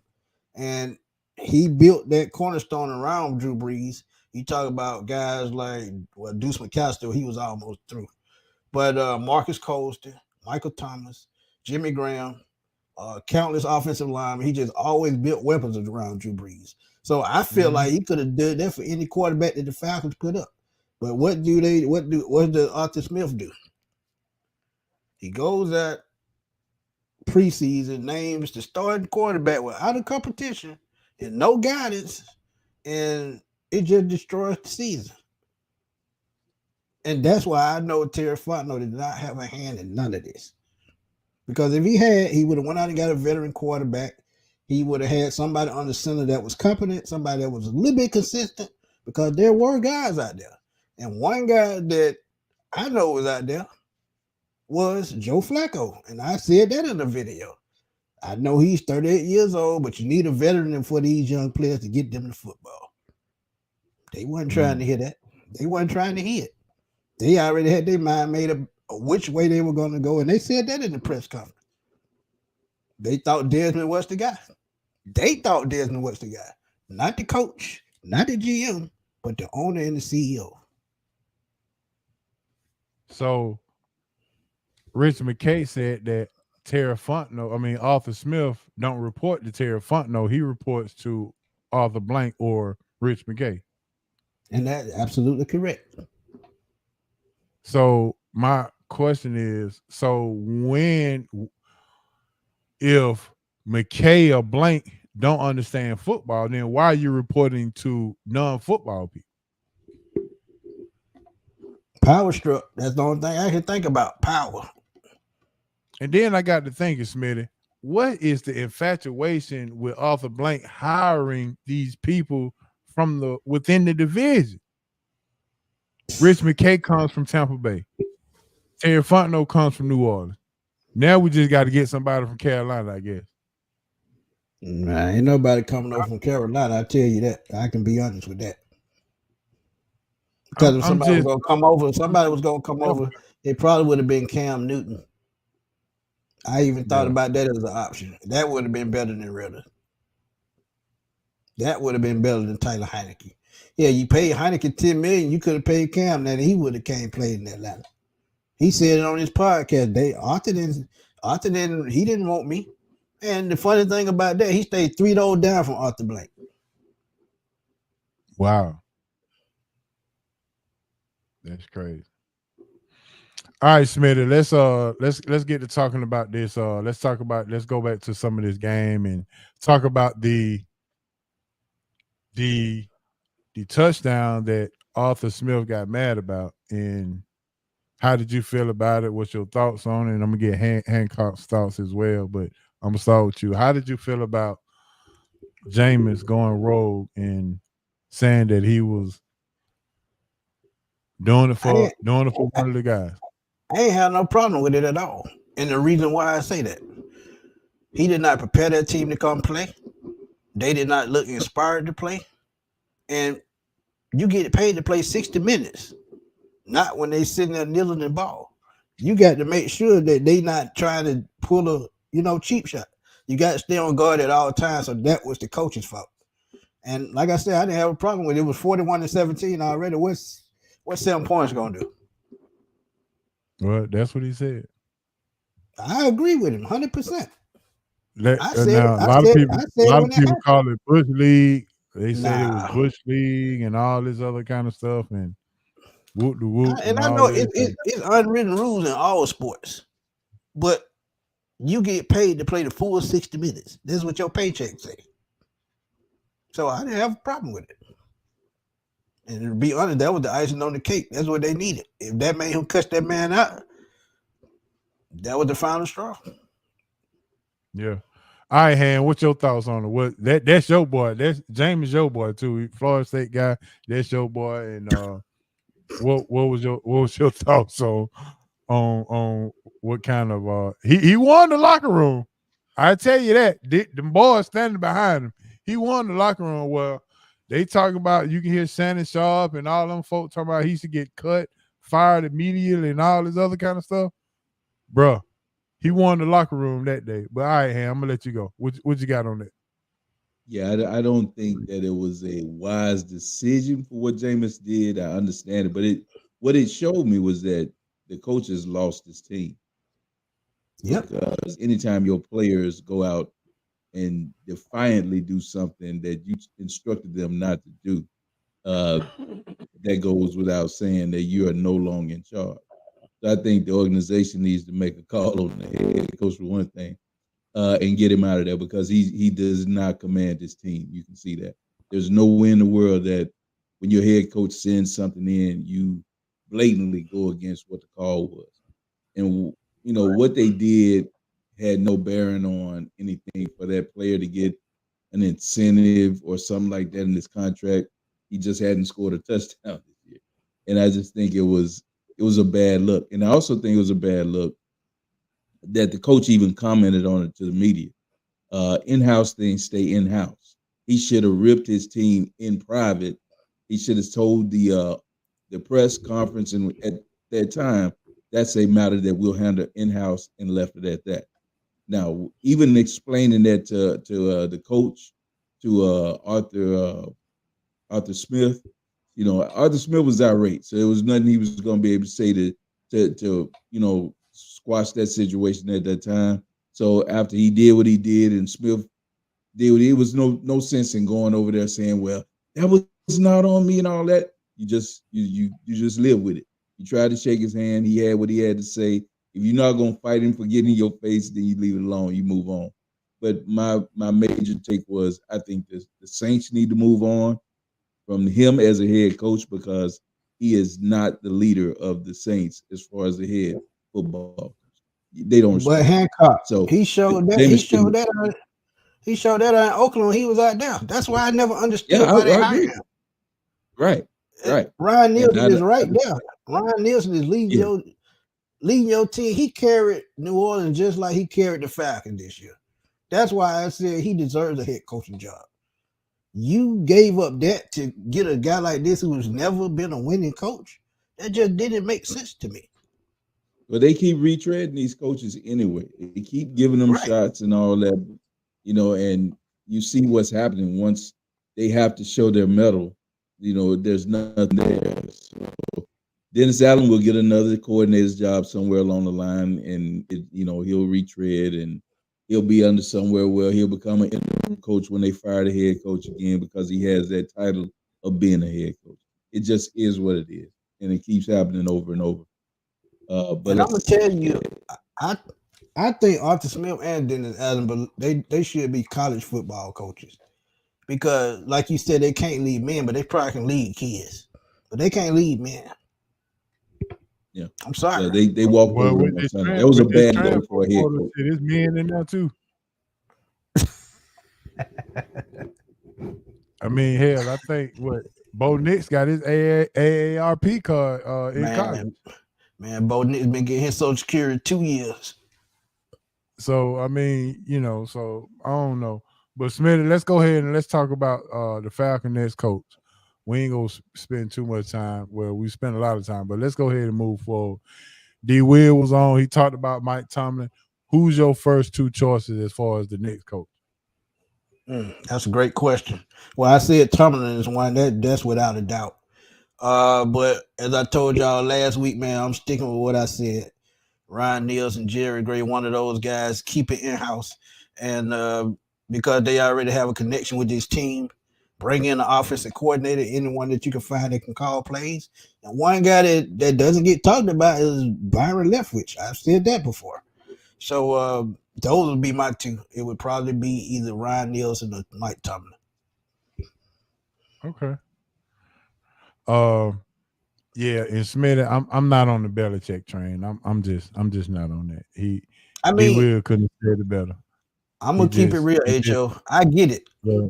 I get it because you talk about a no nonsense guy coming into a win now situation, can pick the type quarterback that he wants, that already has weapons and he already has a defense. So all he has to do is put his input and put his imprint on this team, and who knows, something can happen. But the only downfall of it would be you'll only have a 2 or 3 year window, whether he can win a championship or not. If not, it's just wasted time. That would be the only thing. Age. Yeah, I agree with that. And I don't think he fit this coach anyway.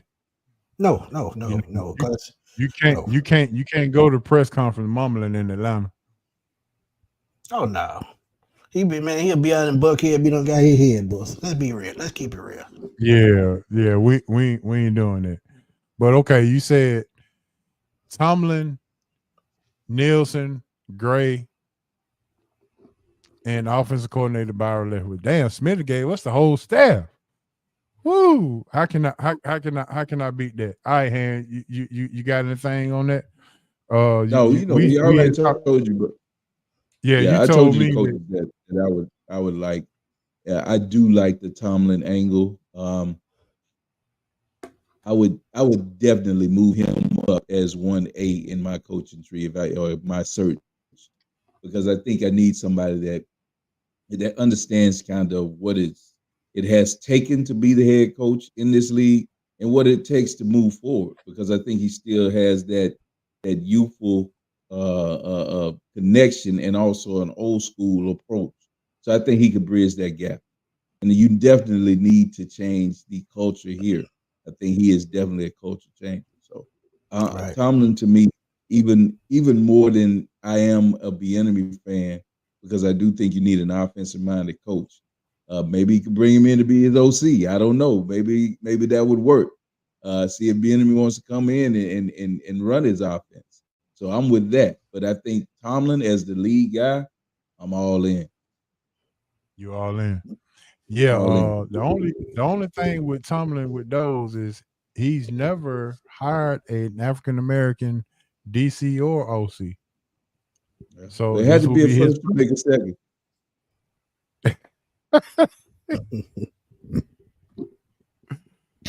All right. Uh, How do you like Byron Leftwich as your OC though? I'm As not as mad at Smitty. that. I think he, after being away, he probably is, come up with probably been sitting up, running schemes and building whatever his next chance will be. I'm sure preparing for his next opportunity. So I'm sure he'll be ready and more, more than ready for the opportunity if it's presented. So I'm not mad at Byron Leftwich. I'd be fine with that. All right, Smitty, let's switch gears and let's get to this draft.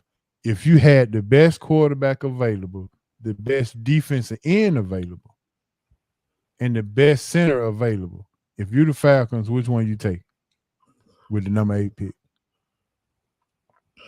Best quarterback.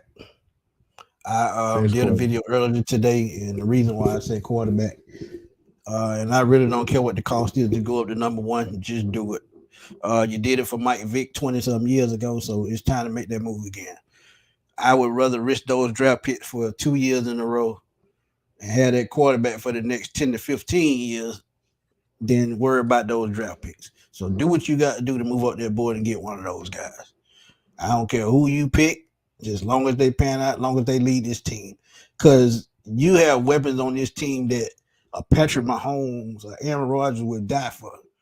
And it's just time to utilize them. It's time to show everybody why you made those picks and justify those picks. And the only way to do that is go out and get a quarterback that can get these guys the ball. Point blank. Which quarterback are you taking if it was you? If you had your GM hat on, you went up to number one, you taking Jaden Daniels or you taking Caleb Williams or you taking Drake May? Even though I think Jaden Daniels fits the culture a little bit more and how he plays the game, I would love to see a pocket passing quarterback because I feel like pocket passing quarterbacks, they take more chance of throwing the ball down the field. And as I told y'all before, I think scrambling quarterbacks, first instinct is to run. So I would go after a pocket passer to get these guys the ball. Because we talk about Kyle Pitts. We know he had a knee injury. We know Drake London did not have the season that we thought he was going to have. So go out and get a quarterback to get these guys the ball to make this a championship team. Because let's be real, that's all they need. So a coach to guide them, to lead them. And I think we have an easy playoff team. Don't forget, we had the easiest record in the NFL this year. Still couldn't Easiest win schedule. 10 games. Yep. So Yeah. quarterback or Smith, bust. I got to ask you about this. Speaking of Kyle Pitts, came out today that he had not only MCL but PCL injury as well. Yep. Why is this coming out today, and why wasn't this known prior to today? I'm sure they've known it all along, but they put the pressure on him to get back out there early. As I said, and I saw him in training camp this year. He was nowhere near 100%. He was dragging his leg. He was having a hard time picking it up, and he's only got to about, I say, week 8 or 9 before he started fully extending on it. So it was no surprise, and they probably kept it under wraps until the season was over for a reason, because they knew it would probably hurt ticket sales or something like that. But I mean, they knew because the doctors out there examining them daily at Flowery Branch, so they knew it. That's crazy. So Smitty, I can't. let's turn back Go the ahead. clock a little bit, Smitty. Let me ask Let's you go. now, with these picks that they've taken, you talked about Pitts, we talk about Bijan, we talk about Drake London. Are they all bust? And it's hard to say that Robinson is a bust, but let's think about this. Let me ask you this: in this NFL time that we're in now, Algiers could have been your back moving forward. Yeah. You didn't have to spend that pick on a Bijan Robinson. You could have built this team a little differently. I was against this, and you can ask Horace. I told you to never take a tight end as high as they took this. I thought that was a waste. Agreed. And, Agreed. as far as the Drake London pick, I don't think there were plenty of wide receivers here in the South that you could have gotten that are on par with what he is. So I don't think he was a top pick that you should have taken. So when you look at those trio of picks, how would you rank that if you just put them all together? Give me a ranking of what you have right. Do you mean a grade or a 1, 2, 3? Grade. You can give me a grade instead of rank, because I would say rank 1 to 10. But give me a grade. I give Kyle Pitts a strong B, and I only say a B because I seen what he could do when he has a competent quarterback.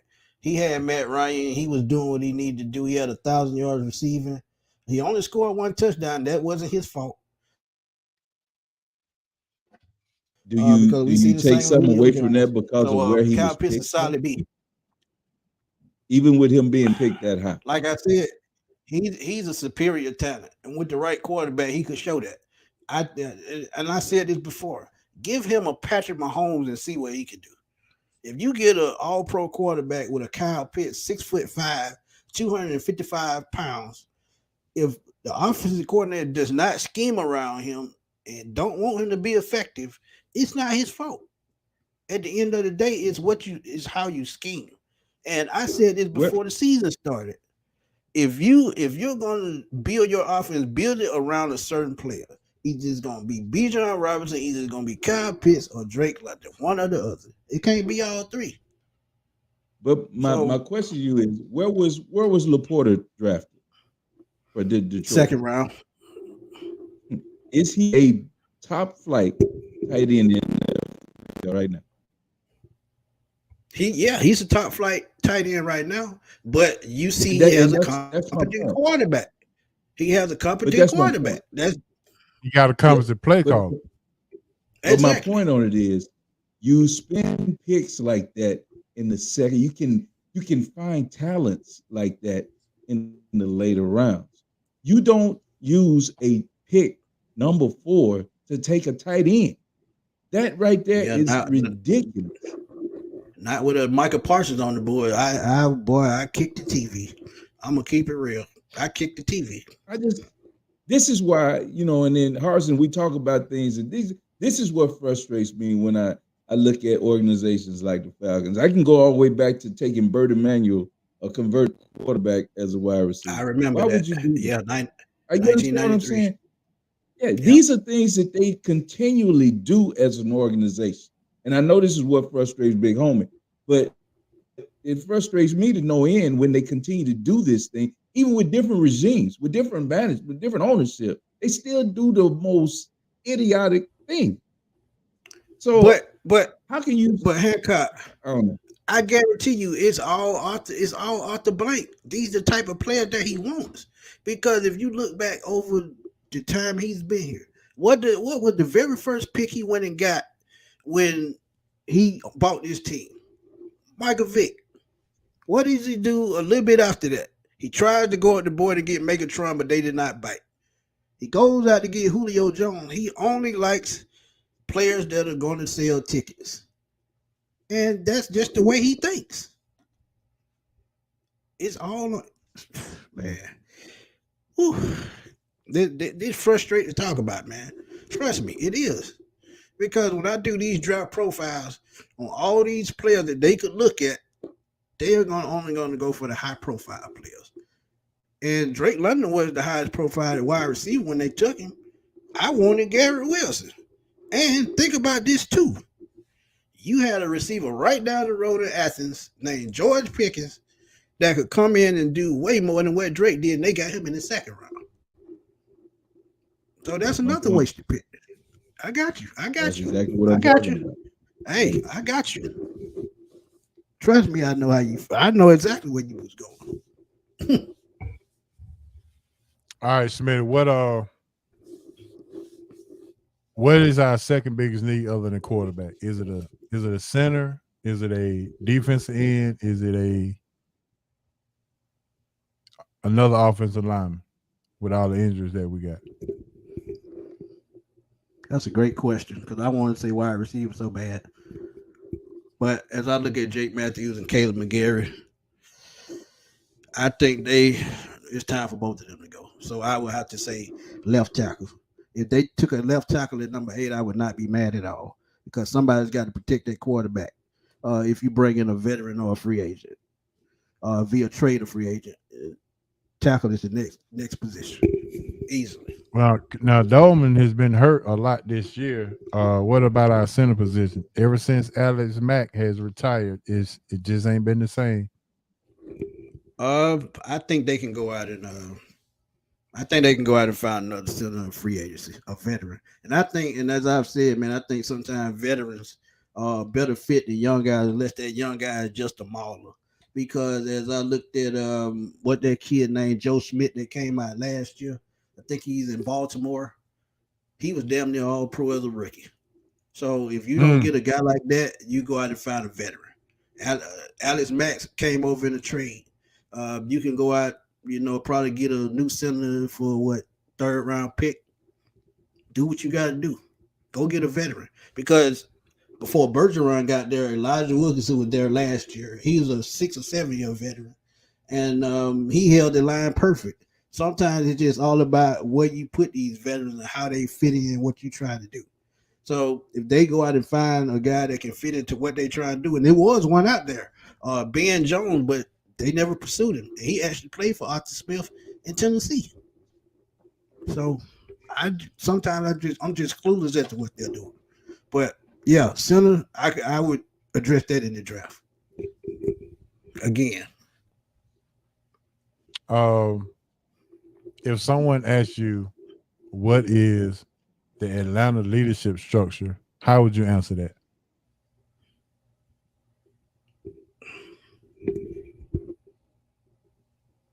Mm. I just put it in one word, just like the rest of the team, unbalanced. They just don't have the people in the right spot. I think so. The scouts have missed out. The scouts have made a mess. The GM has made a mess, and yes, he doesn't get away clean. Even though I feel like he doesn't do his job, I feel like he hasn't got away clean because all you have to do is speak up. If you can't speak up and tell people what they need to do, why you have the job? If he don't like what you say, then you just quit because you go there to do your job and do it right. Because guess what? If things don't go right, you're gonna be the scapegoat. So I would say Now, unbalanced. Yeah, I would say would you unbalanced. say Terry Fontenot is job is marginalized to a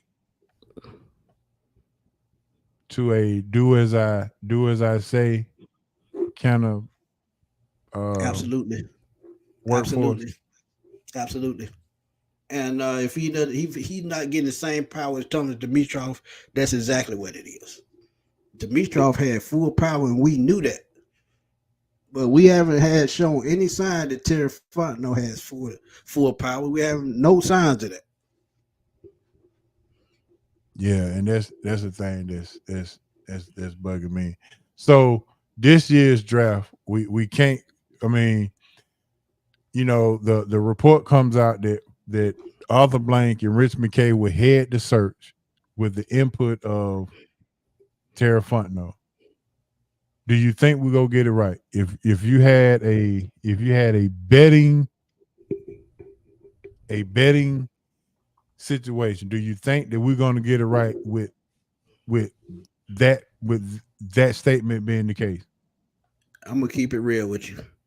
I wouldn't put a $2 parlay on that they get it right because I know Ooh, they not.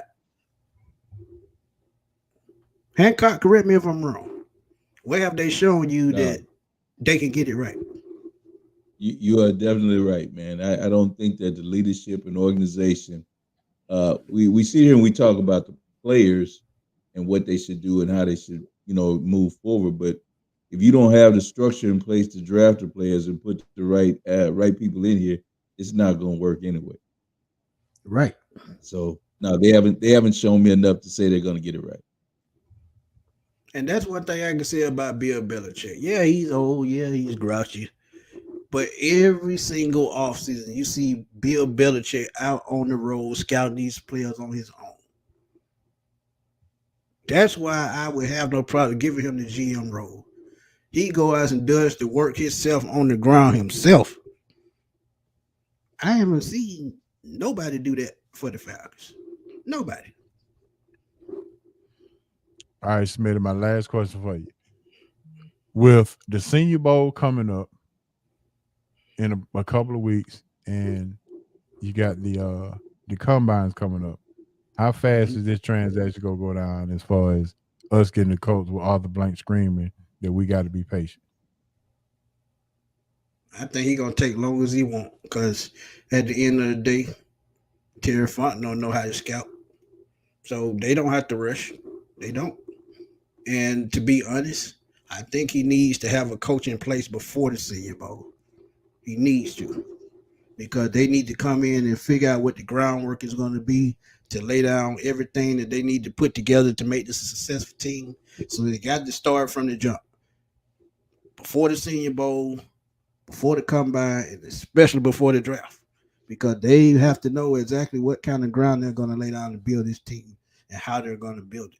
And whichever coach that they pick will tell y'all exactly how this team is going to be built.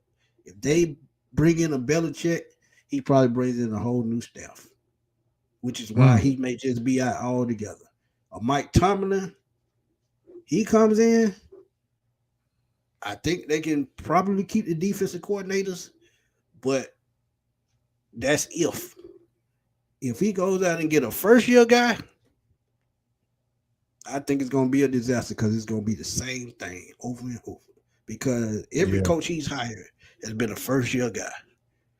Time to make a yeah, he got- change. Go out and get a veteran, somebody that knows the game a little bit more extensive than these younger guys. yeah. Well, look like your fans, they in the chat, and this is a great point right here. Slim That's my Dudley boy 87, Slam. Oh yeah, that's my boy Slam. great point. Yeah, that's not a good thing for Arthur Blank. Yep, A and he's 7-8 and absolutely 101 100% record. correct. Yep. Yeah, that's not good. That is not a good thing. So, all right, man, we done rolled through all that, man. We done, and I thought we was gonna get to some playoff talk. So right now, Smitty, hang on in there with us, man. We're gonna get to some playoff talk. We're gonna jump into this Let's go. round tables. Let's go. All right. But first, we got Saturday. And now I'm just throwing this out. Do y'all, with all these story lines with the Texans playing Cleveland, Mike McCarthy Bowl with Dallas and Green Bay, and what else you got? You got Oh, Tyreek Kansas City and Hill. Tyreek Hill, Yeah, Matthew Tyreek Hill. Stafford in Detroit. Yeah, after Yeah, Detroit. so the NFL got exactly what they wanted. Am I correct? absolutely It correct. almost looked 100%. like the fix is in to me. Yeah, so This this is is this why sounds this sounds more like the WWE each and every year. exactly, But and this anyway, is why people look and say that it's set up and fixed. These are the things that give you ammunition for conspiracy because all those things have lined up. And what are the odds? If you were in Vegas and you bet this, how much money could you have made on these scenarios? You'll probably be a millionaire. Let's be real. That's what I'm yeah, saying. yeah. So that's why Nobody people could look ever at this stuff as being fixed. exactly. All right, let's start with Houston and Cleveland. Hancock, what does that game look like to you with CJ Stroud looking like he's gonna be the far away winner of Rookie of the Year, and Joe Flacco is coming back Yeah, to yeah. Going into that game, I don't know. Going into that game, I had it written as I expect experience versus a youth and basically a Super Bowl caliber defense in Cleveland. Um, and we'll see whether Stroud can make plays against his defense, or will he be forced into some major mistakes that will put them behind. I don't think that they'll have enough on the offense, especially with the loss of Tank Dell.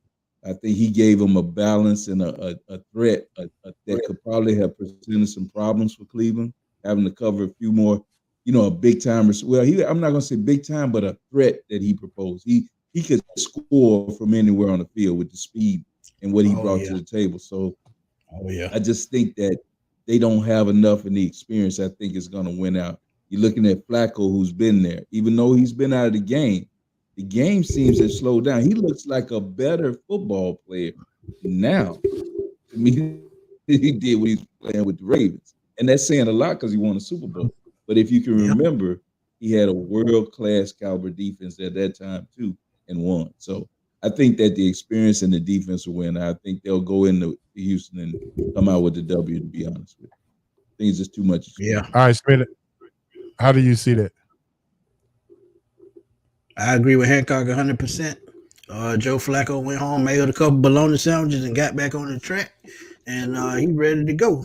But yeah, that defense is gonna be too much. Miles Garrett is a wrecking machine. He's probably gonna control the game himself. Um, and one thing Cleveland does is run the ball well. So if Houston don't take advantage of their possessions, um, Cleveland might blow them out. And I'm just taking Cleveland 100%. That defense, top in the NFL, Yeah, top. it's legit.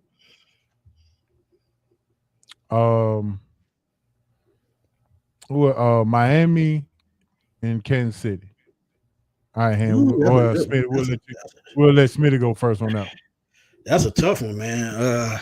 Kansas City ain't been Kansas City, and Miami lately they ain't been Miami. But I got to take coaching here. I think Andy Reid can dial something up, and I think it's gonna be a shootout. Neither team plays defense well, and I take a shootout any day in Kansas City. Patrick Mahomes just gonna show y'all why he's the best quarterback in the NFL. Andy Reid's gonna show y'all why he's now the oldest coach in the NFL and why he's been so successful. Think they bounce back this week. I'm gonna take the Chiefs. Taking the Chiefs. Yeah, I'm leaning Chiefs also, Smitty. I agree with you, but I think that the elements are going to play a big factor in this game.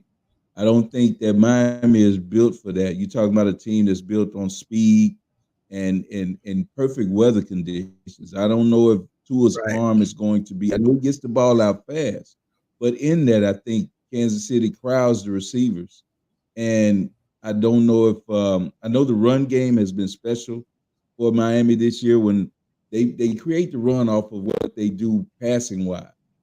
And right. with that, I just don't think that the elements, the conditions, you're talking about 9 degrees or -9 that they're talking about. I think it's going to be too much for Miami. Yeah, And honestly, let's be real. Every time Miami has played a world or an above average football team, they've struggled. Now they did get Dallas. They beat Dallas with a great drive at the end, but you have to remember the weather was right. So yep, I'm just saying, I don't know if the pressure that Kansas City is going to present, their defense, I think, is much better than when they won Super Bowls. So, and that's saying not saying a lot because they were trash on defense for those years. Honestly, Mahomes just covered man. everything. Right. So, yeah, I'm leaning Kansas City because I just don't know if Tua. I don't trust him in the element. Phew, -9. Marta, Man, they ain't Marta gonna be makes able to a feel good their point about toes. the weather. Marta makes a good points about the weather. Can Miami handle that weather in Kansas City? That's what I just said. I No, don't believe it. I don't think Yeah. so. He might know the weather, but trust me, he ain't the only one out there playing. Yeah, Tyreek will be. He's played there before. He understands it, but Tyreek is not throwing the football, and Tyreek is Right, not the one that's going to be pressured and when that wind whips or whatever's going out there, you got to get that ball through the wind, and I just don't right. know if he's going to be able to get it down the field like they're accustomed to doing in Miami.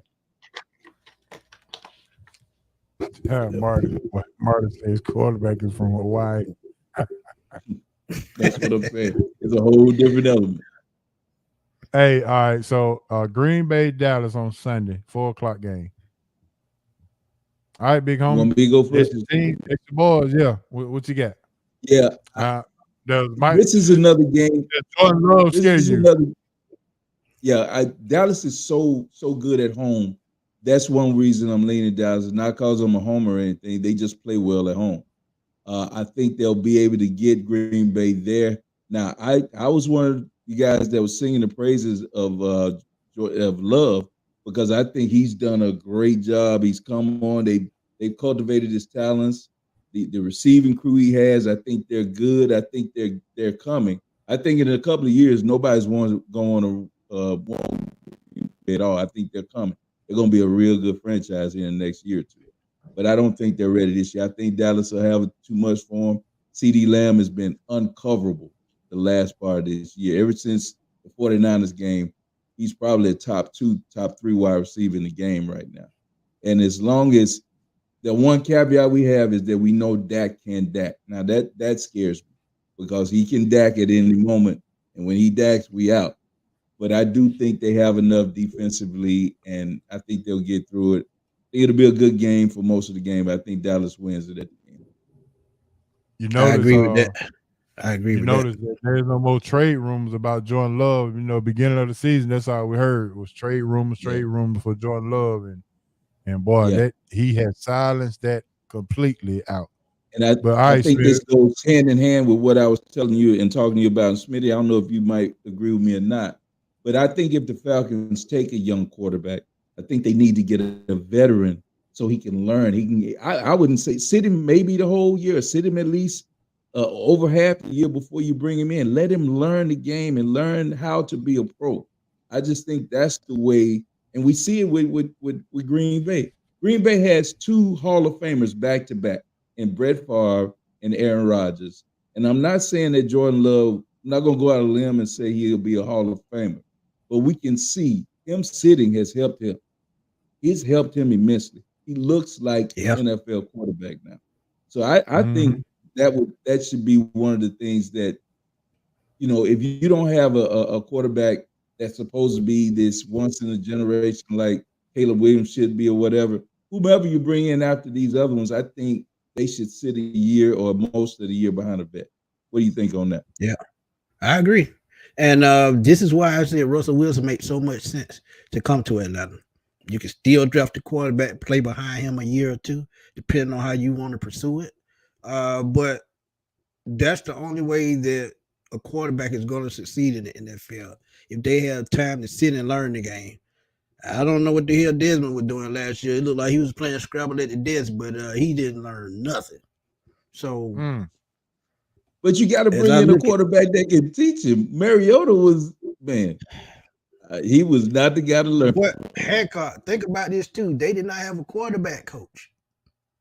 Yeah, So how you gonna teach them true. without a quarterback coach? I Quarterback feel coach you. teaches the simple fundamentals of the game. And you mean to Right, tell me you didn't need your quarterback to learn that? That's why right. that's why they after them got to take a step back. That just shows you they don't know football. Everybody know you need a quarterback coach, just like you need a coach in every position on the field. So, man, come on. But yeah, Green Bay, they gonna make this game close, man. I think. And one person I would watch, well, two people I would watch out for, and that's those two workhorse backs they got. If they can keep this at a one-score game, in the fourth quarter, I think they have a chance to put it out. But like you said, no one can check CD Lamb, nobody. So I think he's going to be the difference. But they do have enough weapons to score enough points with Dallas They do. as They long as they really keep do. it close. So Dallas may win, but it's not going to be by much.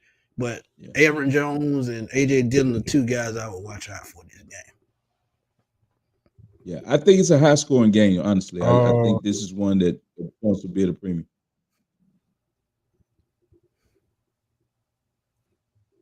we got the 8:15 game. The Rams going to Detroit. Ooh boy, All right, Smith, what you got on that's that? gonna, Start with you. that's gonna be a very interesting That's game. Jared Goff Bowl. Yeah. Aaron Donald still play for the Rams, I think. But Yes. the Detroit Lions, they to me, they have the best young offensive line in the game. If they can get Mr. Montgomery going early, I think they have a chance. Amon-Ra St. Brown, who got snubbed for the Pro Bowl, he has to show up. Aiden Hutchinson, he on the other side of the ball by himself. But I still think Detroit will have enough firepower to win this game. It's going to be a shootout, I think, too, in this game as well. But if they can contain Aaron Donald, I think they win this game.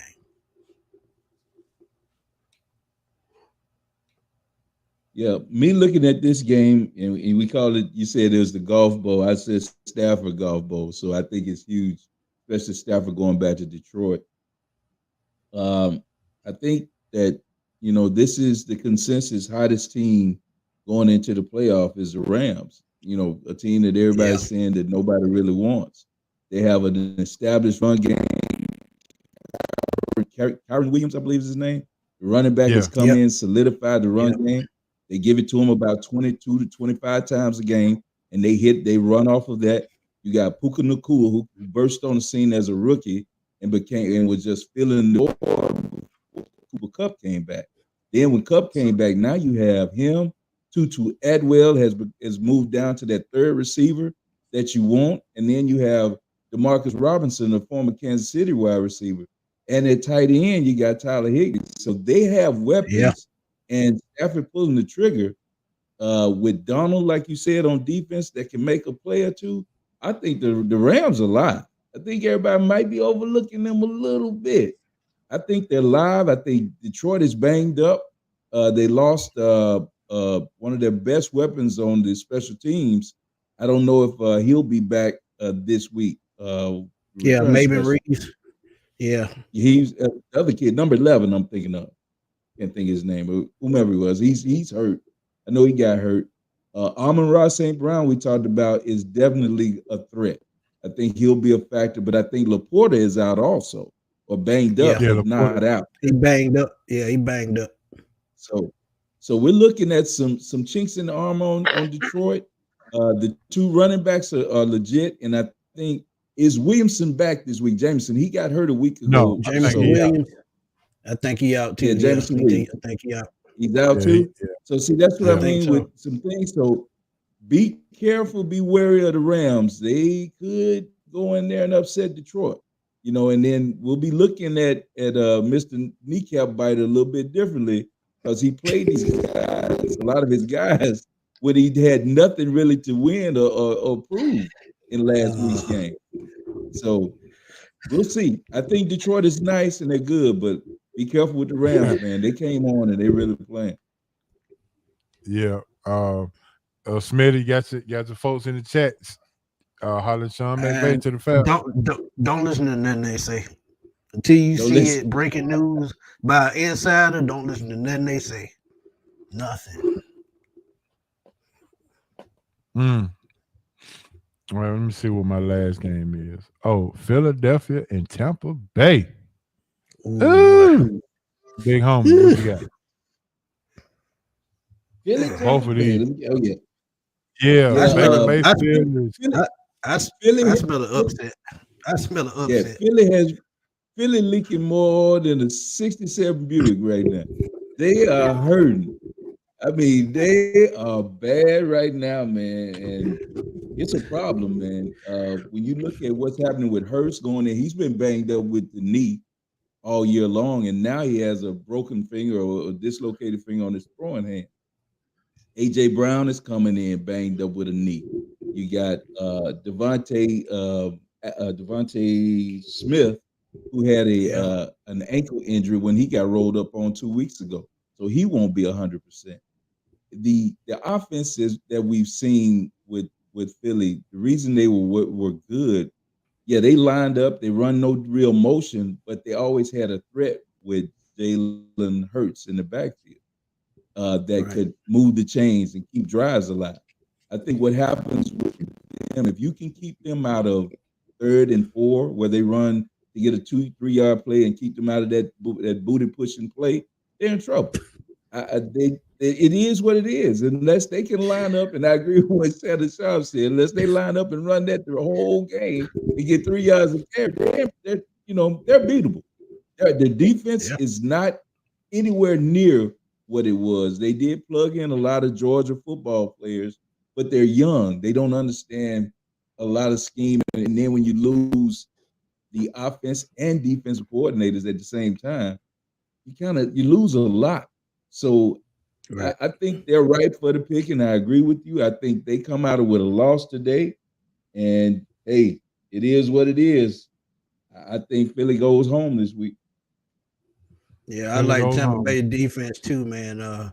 People don't get a front seven credit, but they have one of the best front sevens in football. And Baker Mayfield is streaky, I know, but as long as he have Mike Evans and Chris Godwin, he'll be fine. Rashard Yeah. White is probably one of the most slept on running backs in the league, and I just think they're gonna take Philadelphia out, man. I just see it. Yeah. Yeah, you look at Tampa Bay coming out, and I talked about the NFC South. I think probably the worst division in football this year, and somebody had to win it. It was just like, you keep having sex, somebody gonna get pregnant. So they were the one that won. It is what it is. They got it out. They were the one. Tampa Bay, Sure, I get the they Falcon won. one got pregnant because they sure didn't do nothing.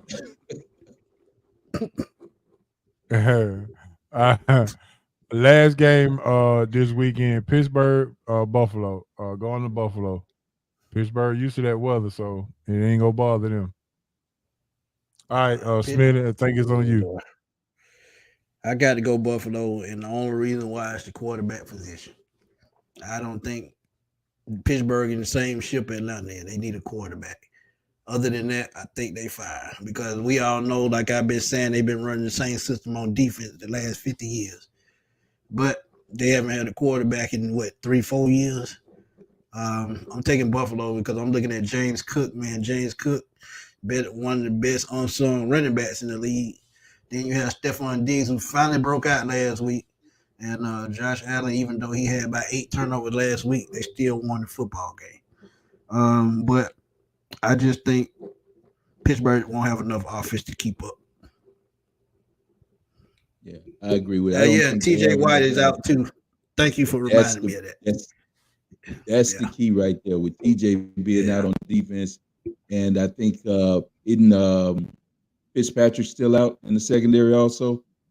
right, Safety. So I think that's the problem on defense. If they had those two pieces, I think they could make the game close and maybe come up with a couple of turnovers. Because as we've seen, pressure when Josh will give you the ball, he will turn it over, and I just don't know if Pittsburgh has enough with those guys out to pressure him enough to turn it over in a key situation. On offense, one thing that we've seen with Pittsburgh in the last 4 weeks is that they've established a run game. We see that, they're handing the ball off, not a lot of jumping and jucking around. They're using a power run game. And if they can continue that and keep it close, maybe they can sneak in and keep it a close game. But I just think Josh, without TJ, if TJ Watt was there, I would give Pittsburgh a fighting chance because I do like that they're running the football now. And it looks like the wide receivers have toned it down and they're running their routes. Uh, I don't, this Rudolph, I don't think he can lead this slate, but he at least is playing better. I didn't see him as being anything for them, but he has played well. I got to give it to him. I didn't think he'd still be in the league, honestly. But he came in and kind of righted the ship for Pittsburgh, and they're playing behind him right now. But like I said, with the loss of T.J. Watt, I just don't think the defense is going to have enough to stop, Josh right, Allen. So I'd have to lean yeah. Buffalo. All right, it's way past time, but before we go, we might as well get all we can get in and go from there. Smitty, let's get back to these Falcons. What would it take to get Mike Tomlin here to the ATL? He's still on a contract for one more year, and if we do anything, we have to do some picks I or don't whatever think the that, case. I don't think they can do anything. It's up to Mike Tomlin if he is ready to go. That's the only way he gets out of Pittsburgh. If he's ready to Right. go and they can make a deal somehow, that's the only way he's going to get out. But other than that, he'll be there. Okay, but you did say Tomlin is your first choice, though. Yeah, that would still be my first choice if they could find a way to get him. But What do you trust think me, it's about going to be these? hard. What do you think about these young guys? I know you say you want somebody who's been a coach, but the Bobby Slocum, Slovic, Slovic, yeah. and the Ben Johnsons, and it's another one, the one in Tampa. I can't remember his name. But what do you think about any one of those young guys? If you did have to go that route, since we know that they probably will, since that's all they've been doing, which one If of I those had young? if I had a choice, and I don't think he's quite ready, but he comes out to the Mike Shanahan tree, and that's Slovic. If I had a choice of a young guy, he would probably be it. He's Okay, took on that demeanor from Houston with D'Amico Ryan, and they put together a hell of a season. And I could see him doing that here, but I still think he needs just a little bit more experience before he get there. But hey, they said the same thing about Kyle Shanahan. I mean, Matt LaFleur, before he left here, said he was too young and he wasn't ready. Go straight to Green Bay, 3 straight winning seasons off the top. Yeah, they And say the now same thing proving he about. can win without Aaron Rodgers. So Right. that was big. Yeah. They said the Same thing about Mike McDaniel down in Miami as well, Right. because he was here. So Smitty, But how do you? that's that Mike Shanahan tree though. They run the Oh, exact ain't no same doubt. But how do you lose? How do you have all this? How do you have all these guys in house in Atlanta in 2016 and allow them to let all of them get away? McDaniels, LaFleur, even one of them got a brother. I think McDaniels has a brother that's in with the Rams right now. Yeah. So how But do the you only let all that get away? we talked about it at the beginning of the show. Arthur Blank and Rich McKay can't stay out the way. That's hard. Do you feel bamboozled by them? Oh yeah. Like I said, I went to training camp. They had us hype, man. We were just like we was in a trap concert. It was so hype up there, man. But it been totally opposite, man. Totally opposite. I mean, So they done anything they said they was gonna do, other than clear the cap space, mm, and they only did that because they didn't. All the blank didn't want to spend the money. yeah, nah, they haven't done anything over the top, nah. But they sold a good product, I'm telling you.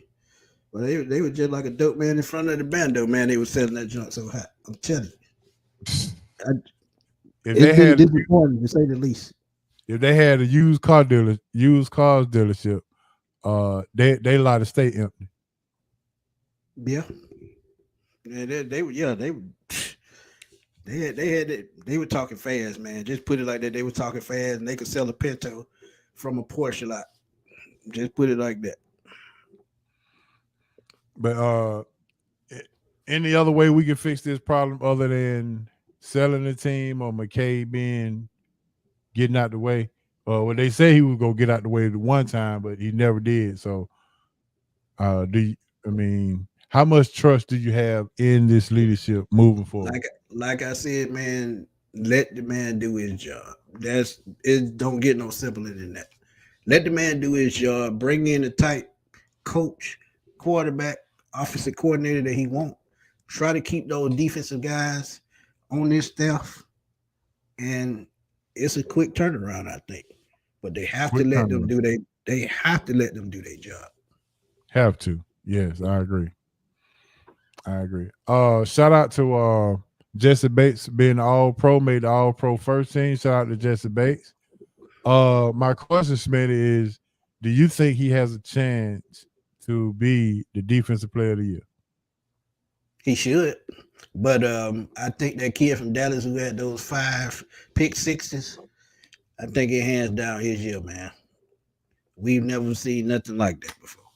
Even though I know you might have somebody with 17, 18 sacks, 5 pick sixes, probably won't never see it again.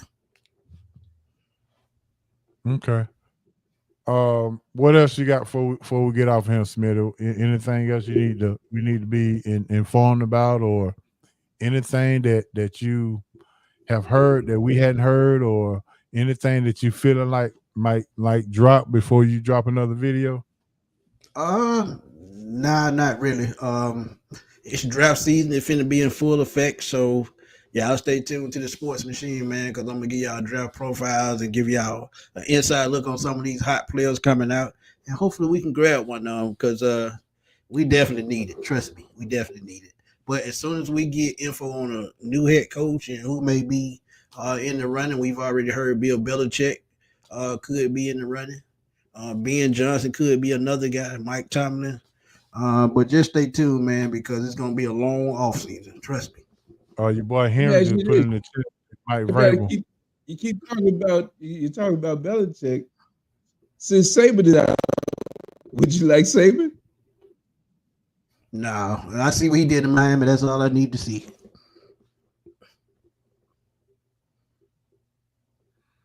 Okay, no save, man.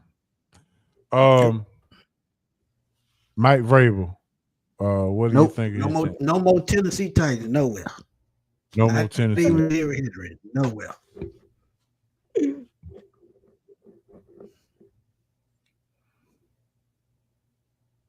Oh wow, they got a dream.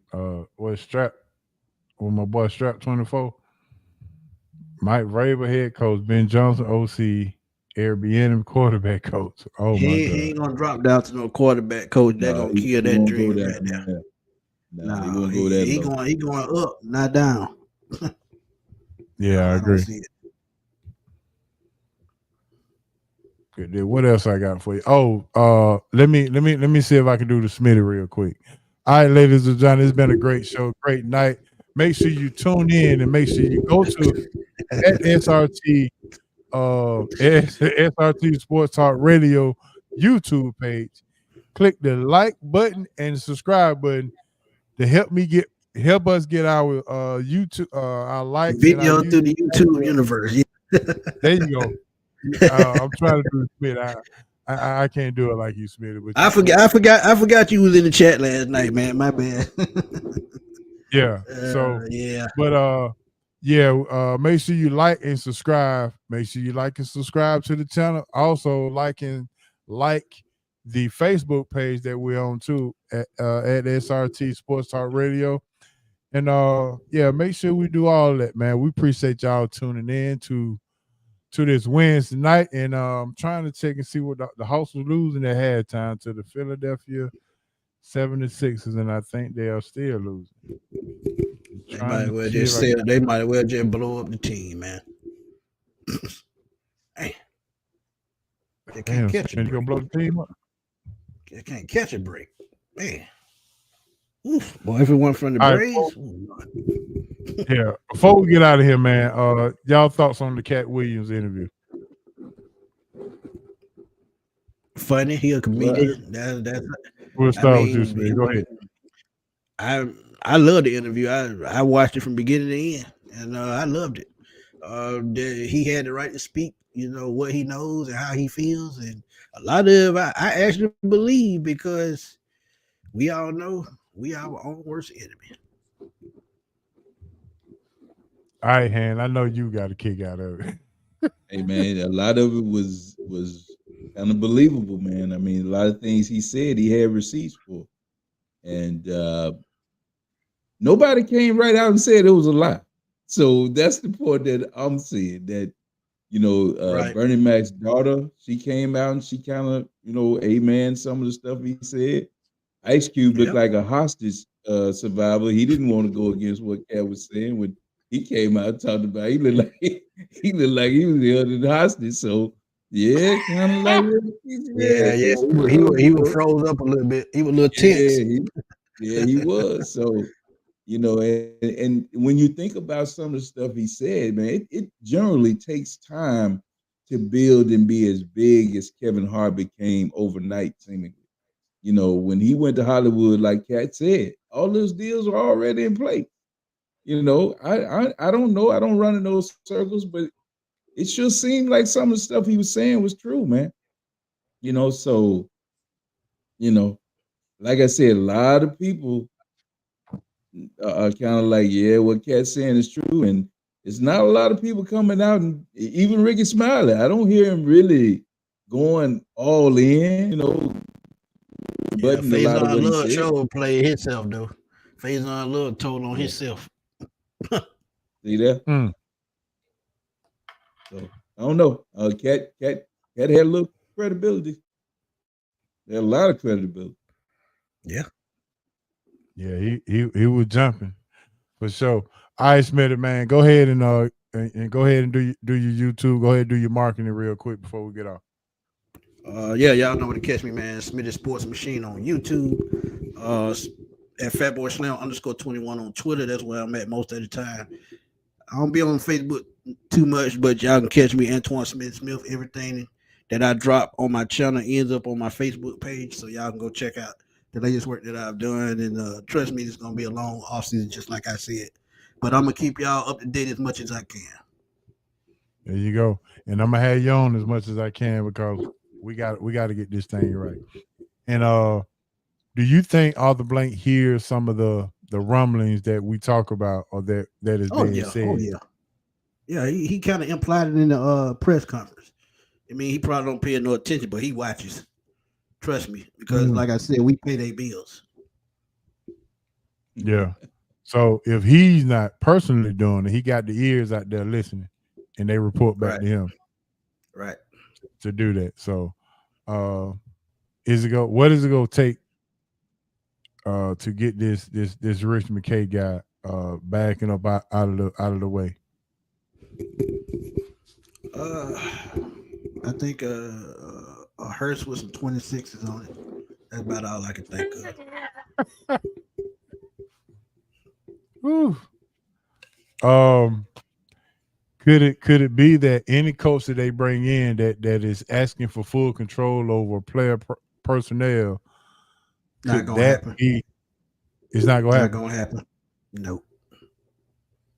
When you 81 years old, you stuck in your ways. Let's keep it real. Yeah, I can agree to that. But he only got Rich McKay in there because Rich McKay's know all the dirt in the NFL because he's a NFL. He works at the league office somewhere. Yeah, he doing something at the NFL office because he in New York more than he in Atlanta. Yeah, so he got dirt on everybody. So he the Cat Williams of the NFL. Pretty much. I mean, that's the rumor that he got dirt. He can pick up the phone and just call anybody to find out whatever he need to find out. He can just pick the phone up and call and get it. So, well, if he got that much pull, why he can't pull off no trade by blackmailing somebody? I just want to know. If he got that much pull, he better use that. He better use that power. Yeah. Hey, Smitty, we talked about this earlier, but your thoughts on